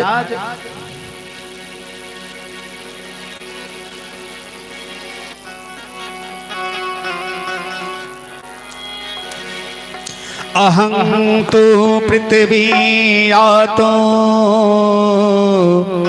ज्ञात्वा सर्वोत्मा भीति, पुष्करं च प्रयागं च काशी गोदावरी तथा। मैं पृथ्वी को सर्वश्रेष्ठ समझकर यहाँ आया, हरि क्षेत्र में गया, कुरुक्षेत्र में गया, सेतु बांध रामेश्वरम गया, पुष्कर क्षेत्र गया, लेकिन सत्य कहता हूँ हे सनत कुमार जी, मुझे कहीं भी शांति नहीं मिली, कहीं भी शांति नहीं मिली। हे सनत कुमार जी, ना पश्यं कुत्रचित् शर्म मन संतोष कारणम, मन संतोष कारणम कलिना धर्म मित्रेण धरे बाधिता धुना। हे महाराज, मैंने मृत्युलोक का भ्रमण किया, पृथ्वी लोक में जहां गया कोई भी व्यक्ति सत्य नहीं बोलता। ऐसे लोगों की बुद्धि, सभी लोगों की बुद्धि को कलयुग ने बिगाड़ दिया है। हे महाराज, हे सनत कुमार जी, कोई अगर एक बार सत्य बोल दे तो अपने आप को समझता है मैं सत्यवादी हरिश्चंद्र हो गया। लाखों दिन भर लाखों झूठ बोल ले, इसकी गारंटी नहीं, इसकी कोई गिनती नहीं। एक बार कहेगा नहीं कि हम आज असत्य बोले हैं, कहेगा भगवान की इच्छा थी, बस बोल दिए। अब एक भी धर्म का काम कोई कर दे तो बार बार उसे गिनाता है कि मैंने ये काम किया है, मैंने ये अनुष्ठान करवाया, मैंने वो यज्ञ किया, हमने इस यज्ञ में इतना दान दे दिया। और एक धर्म का काम करके बार बार उसे गिनती कराता है, और कोई पाप का काम कर दिया तो कहेगा कि राम जी की कृपा थी, हो गया, हम क्या करें। बड़ों का सम्मान समाप्त हो गया, संतों का आदर समाप्त हो गया, पति पत्नी में प्रेम नहीं है, माता पिता को अनादर करते हैं, और तरुणीणां प्रभुतांगे, तरुणी प्रभुतांगे शालको बुद्धिदायक कन्या विक्रीणो लोभाद दंपतिना च कलकणम। सनत कुमार बोले, घर में अगर इस नई बहू की चलती है तो ये कोई बुरी बात तो नहीं है। हाँ, घर में कोई बड़ा काम हो तो दादी से, बाबा से, यानी बुजुर्गों से पूछना चाहिए। तरुणी प्रभुतांगे है शाल को बुद्धिदायक, घर में जो है स्त्रियों की चलेगी, नई बहू की घर में चलेगी, साले जो होंगे वो सलाह देने वाले हो जाएंगे। ऐसे कहते हैं, साले गवाह देने वाले हो जाएंगे तो घर बिगड़ेगा। ऐसा है कि महाभारत की कथा आप लोगों ने श्रवण किया होगा। महाभारत में धृतराष्ट्र के यहाँ शकुनी रहते थे। ये मामा शकुनी, इनको कौन नहीं जानेगा, सब कोई जानते होंगे कि उन्होंने हस्तिनापुर में क्या किया था। अब देवर्षि नारद जी ने कहा कि मैं घर घर में गया, संतों के आश्रम में गया, मुझे शांति नहीं मिली। कलिना धर्म मित्रेणा धरे अंगबाधिता जुना।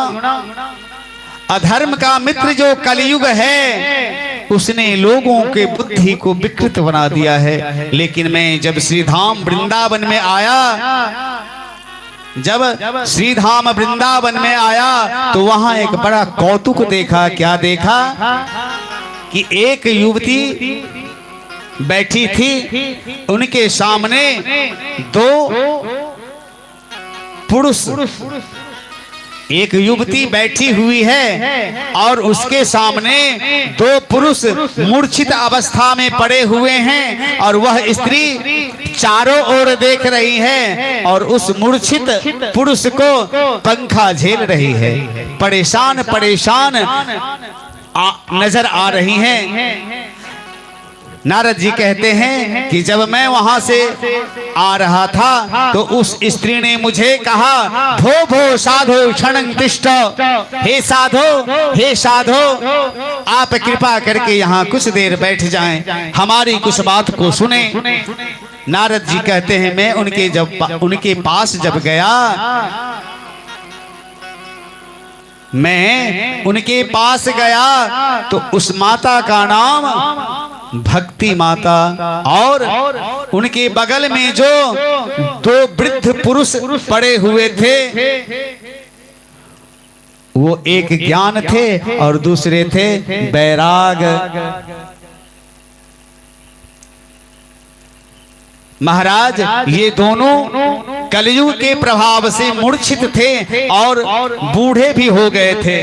मैंने उन दोनों ज्ञान और वैराग्य का उत्थान करने के लिए अनेक उपाय किए, लेकिन उनका बुढ़ापा जो है दूर नहीं हुआ। बड़े बड़े प्रयास किए, वेद का पाठ किया, वेदांत का पाठ किया, लेकिन कोई प्रभाव नहीं पड़ा। हे महाराज, तब एक आकाशवाणी हमको सुनाई दिया कि यदि तुम ज्ञान और वैराग्य के बुढ़ापा को दूर करना चाहते हैं, अगर भक्ति के कष्ट को दूर करना चाहते हो तो इसके लिए सत्कर्म करो, सत्कर्म करो, सत्कर्म करो। हे महाराज, आप सभी तो महापुरुष हैं, मेरे अनंत जन्मों के भाग्योदय से आपका दर्शन हुआ है। हे महाराज, आप कृपा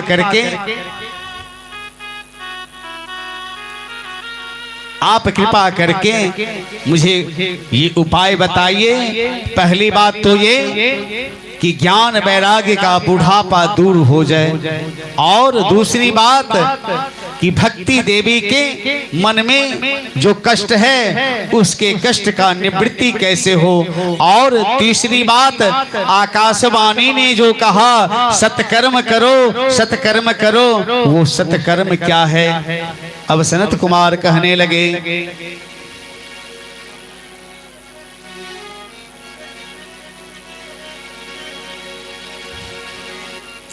सत्कर्म सूचको नूनं ज्ञान यज्ञ स्मृतो बुधे श्रीमद्भागवतालापं सौतुवती शुकादिभिः। नारद जी कहते हैं ज्ञान वैराग्य के बुढ़ापे को दूर करने और भक्ति देवी के कष्ट को निवारण करने का सर्वोत्तम साधन यदि कोई है तो उसका नाम है श्रीमद् भागवत ज्ञान यज्ञ। ये श्रीमद् भागवत ज्ञान यज्ञ सप्ताह प्रवचन नारद जी बोले कि महाराज, मैंने तो वेद और वेदांत का पाठ किया, अगर इससे कुछ असर नहीं हुआ तो क्या ये भागवत सुनाने से इनको लाभ मिलेगा। सनत कुमारों ने कहा कि हे नारद, ये जो वेद है ना, चार वेद हैं, चार वेद हैं, ये चारों वेद जो हैं, ये वेद जो हैं वृक्ष हैं, भागवत जो हैं उसका फल है, और वेद रूपी कल्प वृक्ष का अमृतमय फल जो है वही तो श्रीमद् भागवत है। बोल भागवत भगवान की जय। तो श्रीमद् भागवत है। अच्छा एक बात, बिना वृक्ष के फल होगा क्या?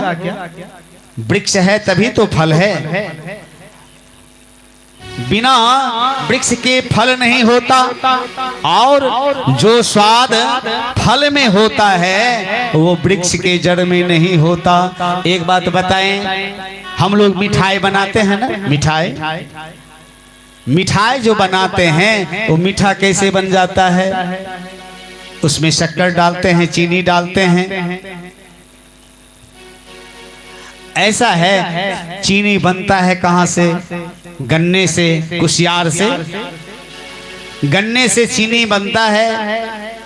अगर मिठाई बनावें और गन्ना को लाके उसमें डाल दें, वो मिठाई मीठा होगा, कथमपि नहीं होगा। तो उसमें मिठाई बनाने के लिए चीनी की आवश्यकता है, शक्कर की आवश्यकता है, गुड़ की आवश्यकता है। हे नारद जी, यद्यपि रस तो वृक्ष के जड़ से ही आता है, इसलिए श्री वेद और वेदांत का जो रसमय सार है वही श्रीमद् भागवत है। बोलो भागवत भगवान की जय। अब नारद जी ने पूछा कि हम भागवत कहाँ करें? हे महाराज आप बताएं, मैं भागवत कहाँ करूं? सनत कुमारों ने कहा कि आप हरिद्वार में चलिए, गंगा जी के पावन तट, सुंदर तट है आनंद, उस जगह का नाम ही है आनंद तट। उस आनंद तट पर जाइए, वहां व्यास मंच बनाया। उस मंच पर चारों भाई सनत कुमार आसीन हो गए, क्योंकि भागवत को कराने वाले नारद जी विरक्त हैं। नारद जी विरक्त हैं, वो संत हैं। यदि हम गृहस्थ हैं, हम लोग अगर गृहस्थ हैं तो हम लोग भागवत की कथा कैसे श्रवण करें? सपत्नी को हम अपनी पत्नी को साथ लेकर के बैठना चाहिए। गृहस्थ हैं तो पत्नी सहित बैठना चाहिए। भागवत कथा श्रवण और पूजा में पत्नी को दाईं तरफ बैठाएं, पत्नी को दाईं तरफ बैठाना चाहिए।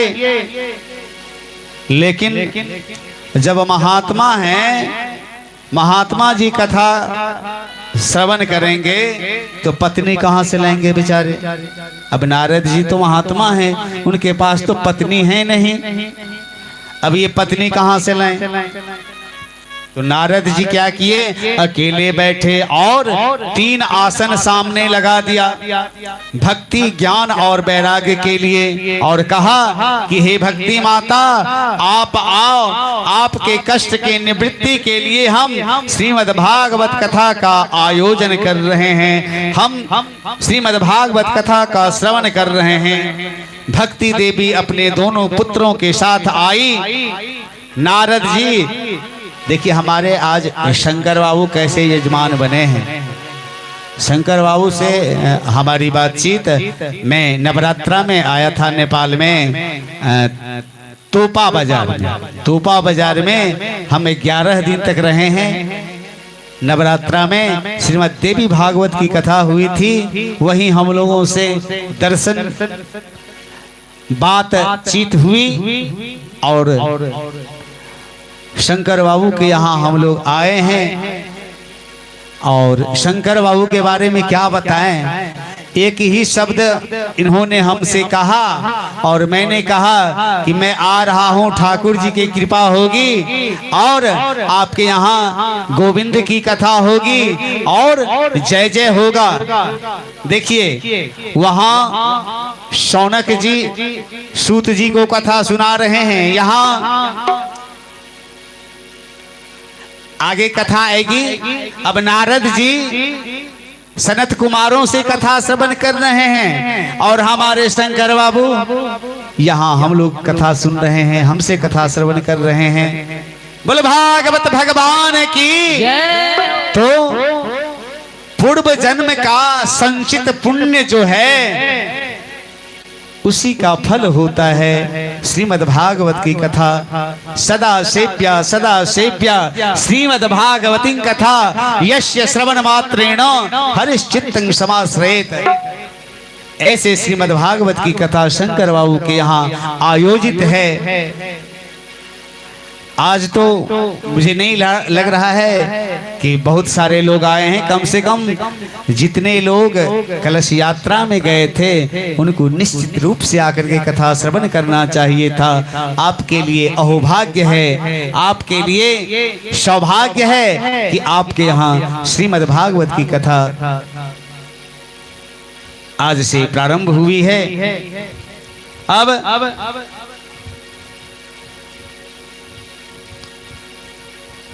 भक्ति देवी अपने दोनों पुत्रों के साथ आई। नारद जी यजमान बन गए। तुलसी देवी का स्थापना हुआ और अब तो कथा में धीरे धीरे हजारों की संख्या में संत की भीड़ लग गई। सनत कुमार कथा कर रहे हैं, नारद जी कथा श्रवण कर रहे हैं, आनंद हो रहा है। संत महात्मा ज्ञानी मुनि का आगमन होने लगा। कुंभ जैसा वातावरण हो गया। सनत कुमार जी भागवत का बखान करते, सनत कुमार जी भागवत कथा का बखान करने लगे। उन्होंने बहुत ही सुंदर भागवत का महिमा का व्याख्या किया। लेकिन शास्त्र कहते हैं कि शास्त्रों के बारे में कभी शंका मत करना। कथा श्रवण कर रहे हैं तो कभी शास्त्र पर और कथा पर अपना शंका मत करना। ये शंका करना दोष लग जाता है। अब कथा आती है कि कथा विश्राम के, अगर कोई शंका हो तो कथा विश्राम के बाद आप एकदम शांत चित्त होकर अपना शंका रखें और उसका समाधान खोजें। अब देवर्षि नारद ने सनत कुमार से पूछा कि यदि कोई भक्त, कोई व्यक्ति भागवत श्रवण कर मुक्ति प्राप्त करता है तो कोई आश्चर्य नहीं। ज्ञानी भी भागवत कथा श्रवण से मुक्ति पा लेता है, किंतु किसी पापी को भागवत कथा श्रवण से मुक्ति मिल सकती है कि नहीं मिल सकती है? सनत कुमारों ने कहा, बहुत सुंदर व्याख्यान देते हैं सनत कुमार। क्या कहते हैं सनत कुमार जी?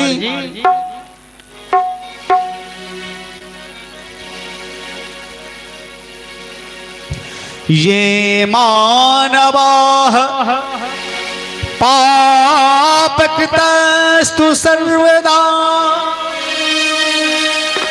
सर्वदा सदा दुराचाररता विमार्गगा क्रोधाग्निदग्धा कुटिलश्च कामिनः सप्ताह यज्ञेन कलो पुनन्ति तेन।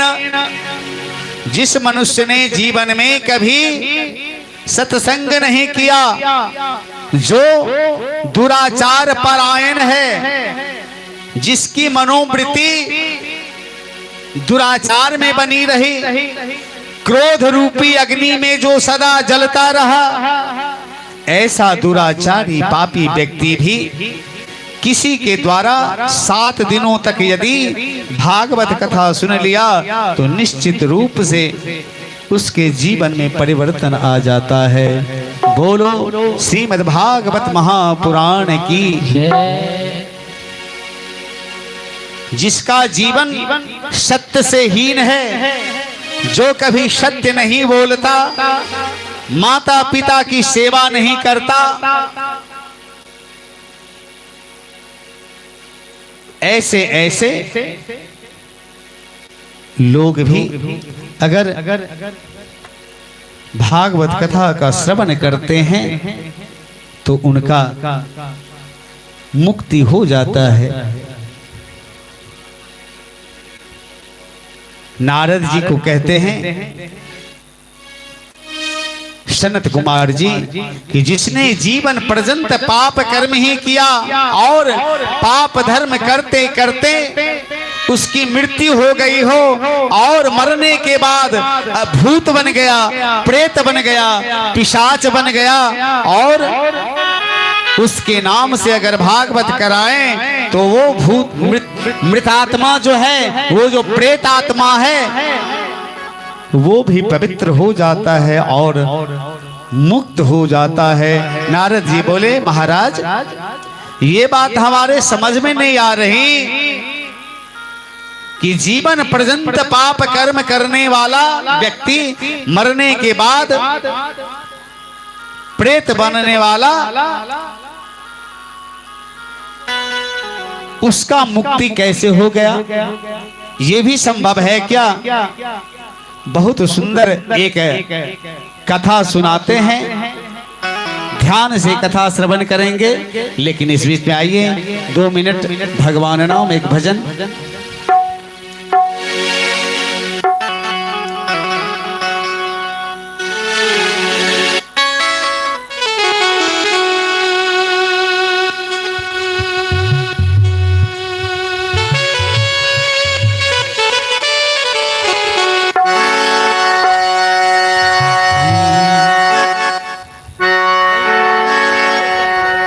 आजा सबरिया हो आजा सबरिया,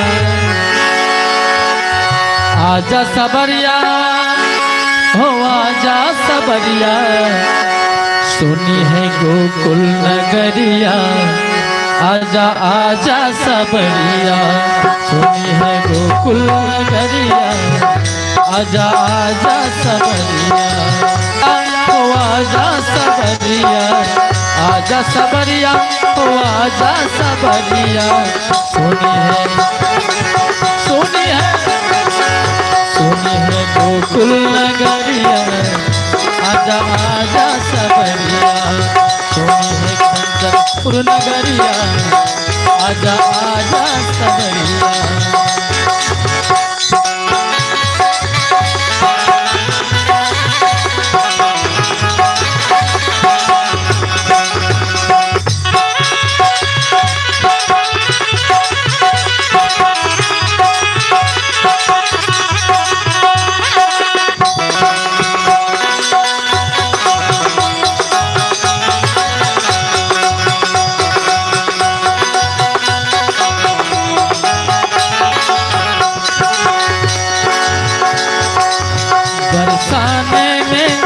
रस के बुलाए, बरसाने में रस के बुलाए, ग्वाले बाल सब मिलजुल आए, ग्वाले बाल सब मिलजुल आए,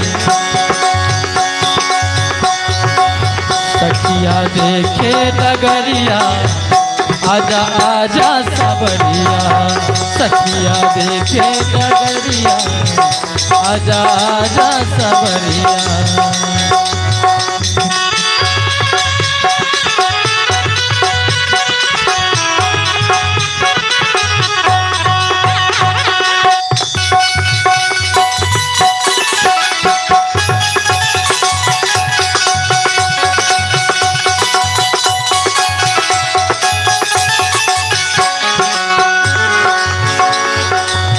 वृंदावन के तुम हो राजा, वृंदावन के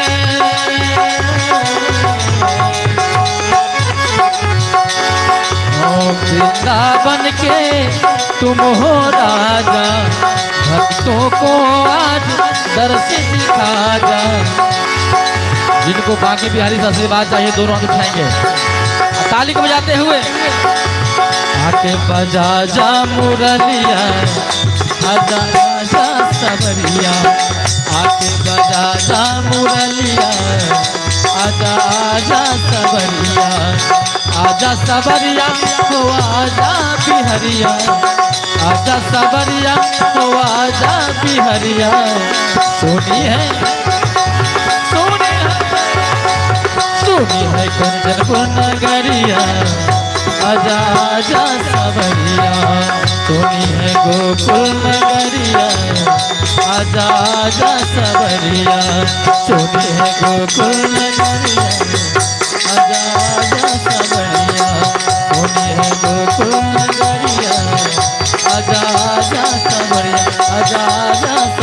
आजा आजा बोलो वृंदावन बिहारी लाल की जय। बड़ी सुंदर एक कथा आती है।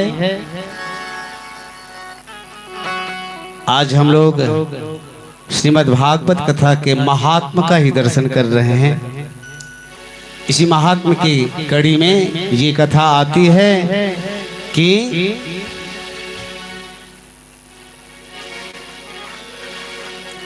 तुंगभद्रा तटे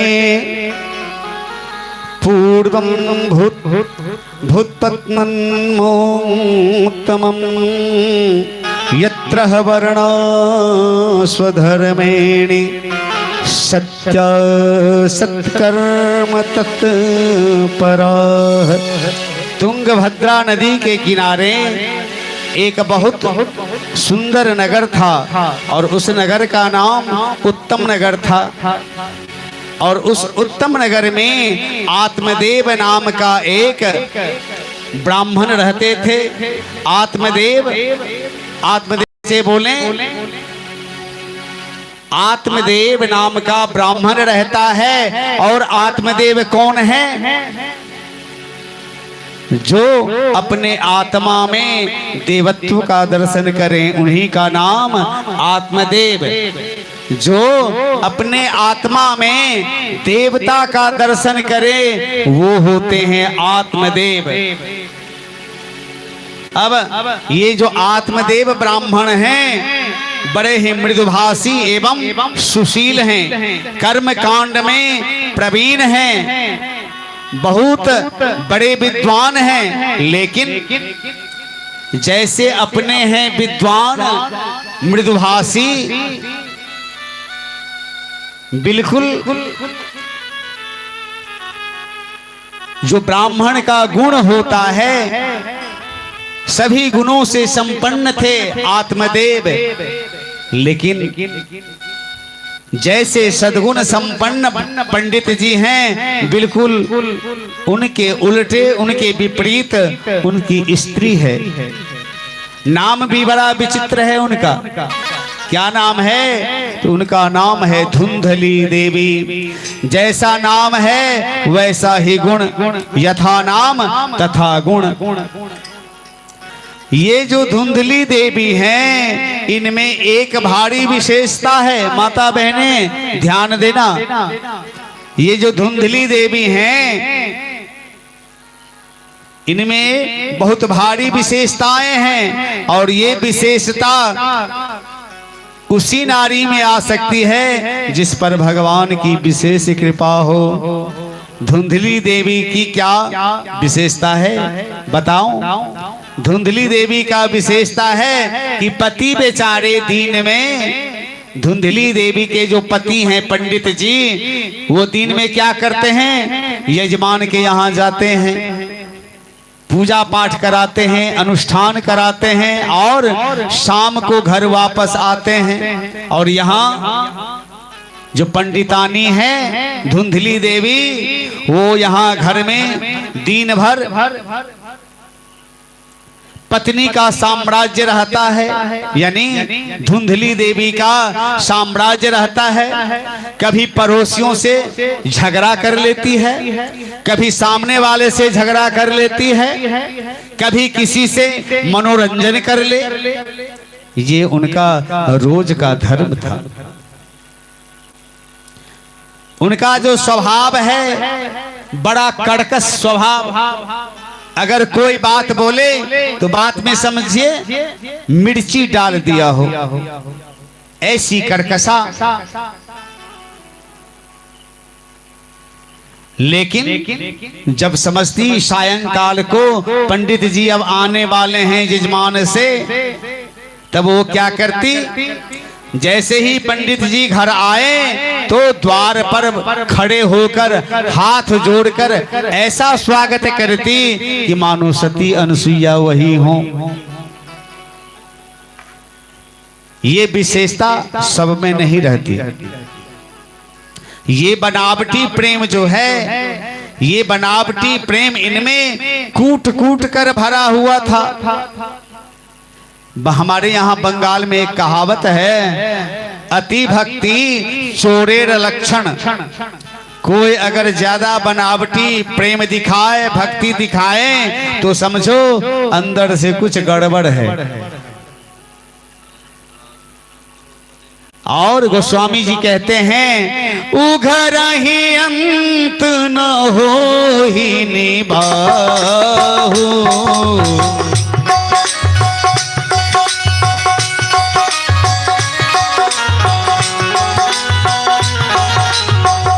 उघर ही अंत न हो निबाहु, काल ने निज रावण राहु।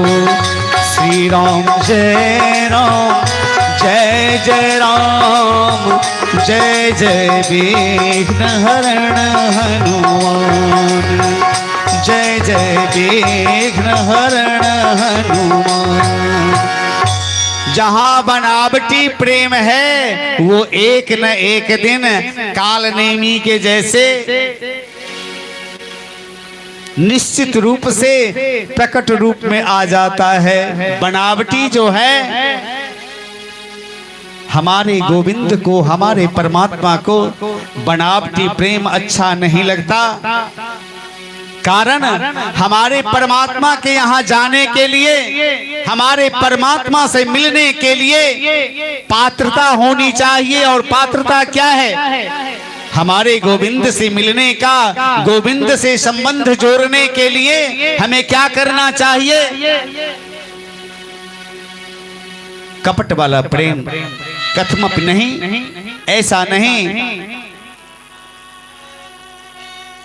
निरामला मन जान सो मोहि पावा, मोहि कपट छल छिद्र न भावा।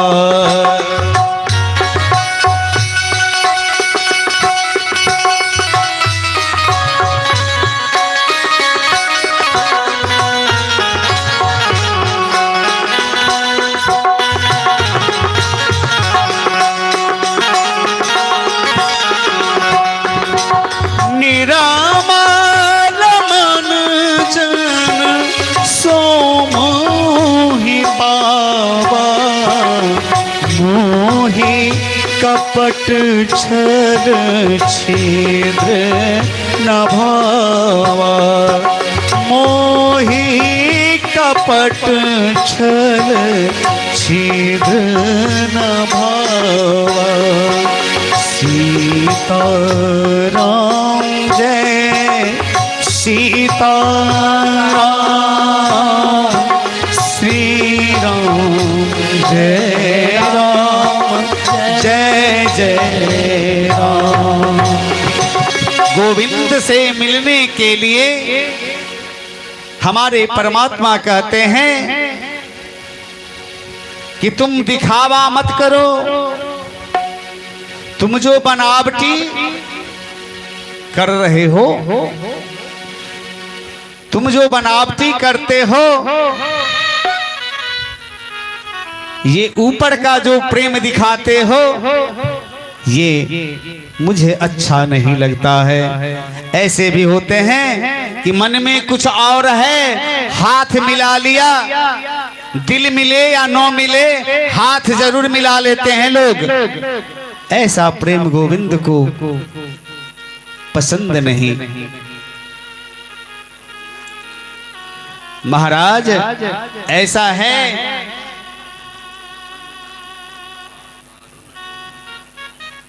धुंधली देवी का मन तो पवित्र नहीं है, भावनाएं श्रेष्ठ नहीं हैं, और पति के सामने हाथ जोड़कर ऐसे खड़ी हो जाती हैं, ऐसे खड़ी होती हैं। इसलिए पति के नजर में पत्नी का जो आदर है वो आदर बना हुआ है। पंडित जी नहीं सोचते हैं, ये नहीं जान रहे हैं कि हमारे जाने के बाद ये क्या करती हैं।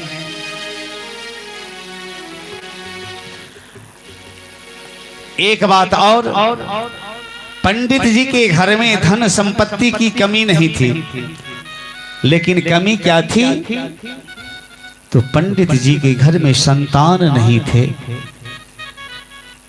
पंडित जी के घर में संतान नहीं है। उनके घर में ये जो तुलसी का बिड़वा है, उस तुलसी के बिड़वा में एक भी पत्ते नहीं लगते थे।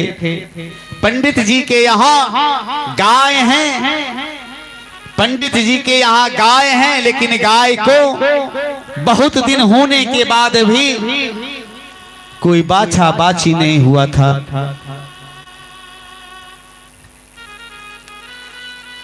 पंडित जी के यहाँ संतान नहीं है। एक दिन पंडित जी बैठे थे, मन में सोच रहे हैं कि अपुत्रस्य गतिर्नास्ति, संतानहीन मनुष्य को गति नहीं मिलता है, स्वर्ग नहीं मिलता है। आज पंडित जी बड़े उदास होकर के बैठे हैं। एक पड़ोसी आया, पड़ोसी ने कहा, पंडित जी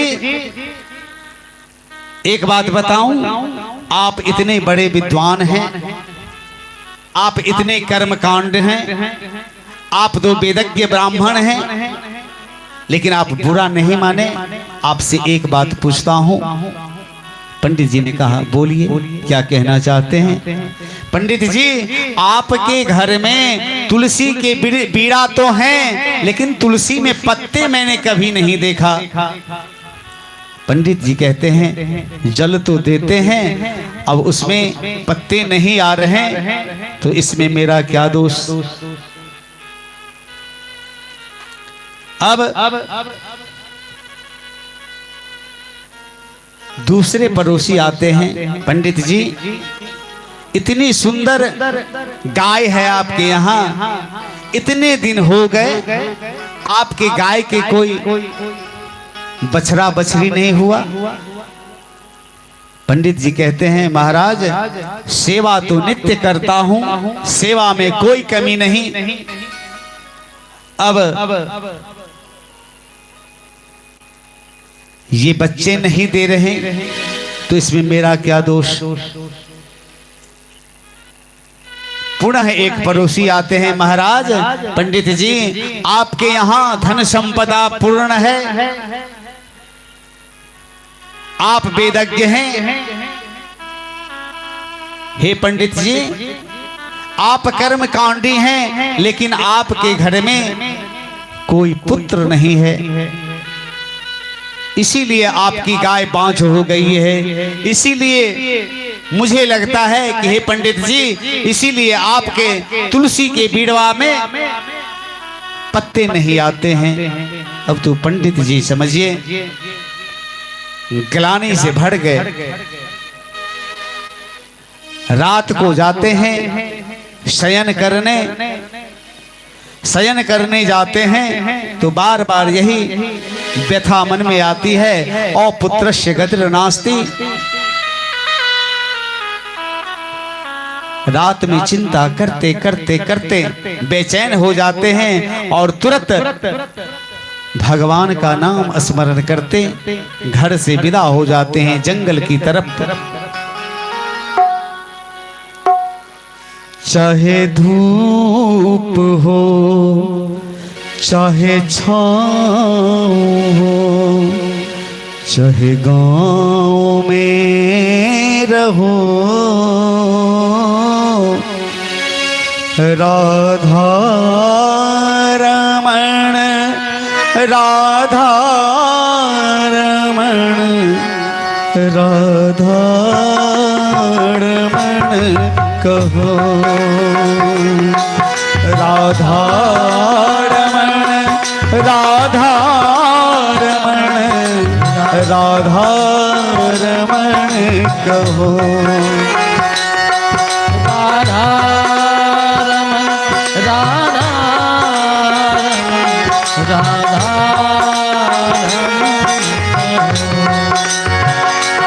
राधा रमण राधा रमण राधा रमण कहो, राधा रमण, राधा रमण, राधा रमण कहो, राधा रमण, राधा रमण, राधा रमण कहो।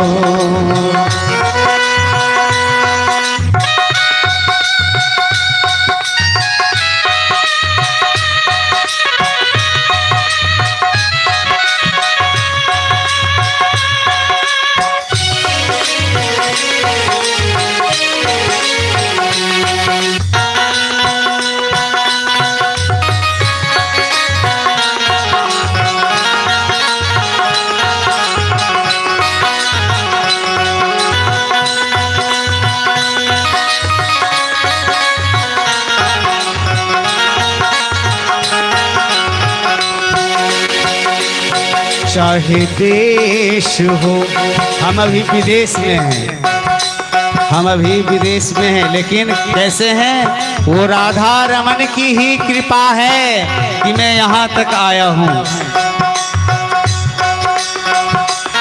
चाहे देश हो परदेश हो, चाहे क्लेश में रहो, चाहे देश हो परदेश हो, चाहे क्लेश में रहो, राधा रमण, राधा रमण, राधा रमण कहो, राधा रमण, राधा रमण, राधा कहो, हे राधा रमण, राधा रमण, राधा रमण कहो, राधा रमण, राधा रमण, राधा रमण कहो, राधा रमण, राधा रमण, राधा रमण कहो, राधा रमण, राधा रमण, राधा रमण कहो। बोलो राधा रमण भगवान की जय। अब पंडित जी भगवान का नाम स्मरण करते करते वन की तरफ प्रस्थान करते हैं और मन में संकल्प करते हैं, जब तक पुत्र प्राप्ति का वरदान मुझे प्राप्त नहीं होगा मैं वन से वापस नहीं आऊंगा। अब पंडित जी चले गए जंगल में जाकर गोविंद के नाम का ध्यान करते हैं। 4-5 दिन बैठे बैठे सोचने लगे, जब तक पुत्र प्राप्ति का वरदान न मिल जाए तब तक ये तपस्या करूंगा। विचार करने लगे। 4 दिन 5 दिन हो गया, पंडित जी को कुछ भी नहीं हुआ। अब उस वन में बैठकर जोर जोर से रोने लगे। रोते रोते लेकिन दैव संयोग से उसी रास्ते से एक संत जी वहां से गुजरने लगे और पंडित जी के ऊपर उनका ध्यान गया। पंडित जी ने देखा, पंडित जी को देखा महात्मा जी ने गौर किया कि कौन रो रहा है इस निर्जन वन में, ये पंडित जी क्यों रो रहे हैं। वैष्णव धर्म ही ऐसा है। वैष्णव जो होते हैं वो तो दूसरों को उपकार के लिए जन्म लेते हैं। हमारे यहाँ नरसिंह मेहता कहते हैं, वैष्णव जन तो तेने कहिए जे, वैष्णव जन तो तेने कहिए जे पीर पराई जाने रे। वैष्णव जन तो तेने कहिए जे पीर पराई जाने रे।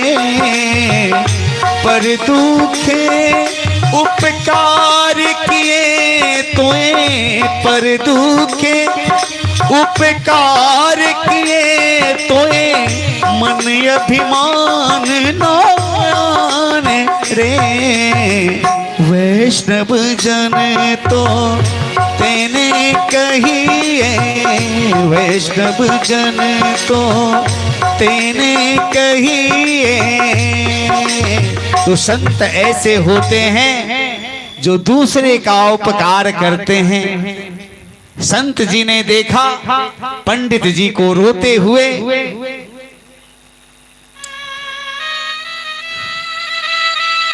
रोते हुए पंडित जी को देखे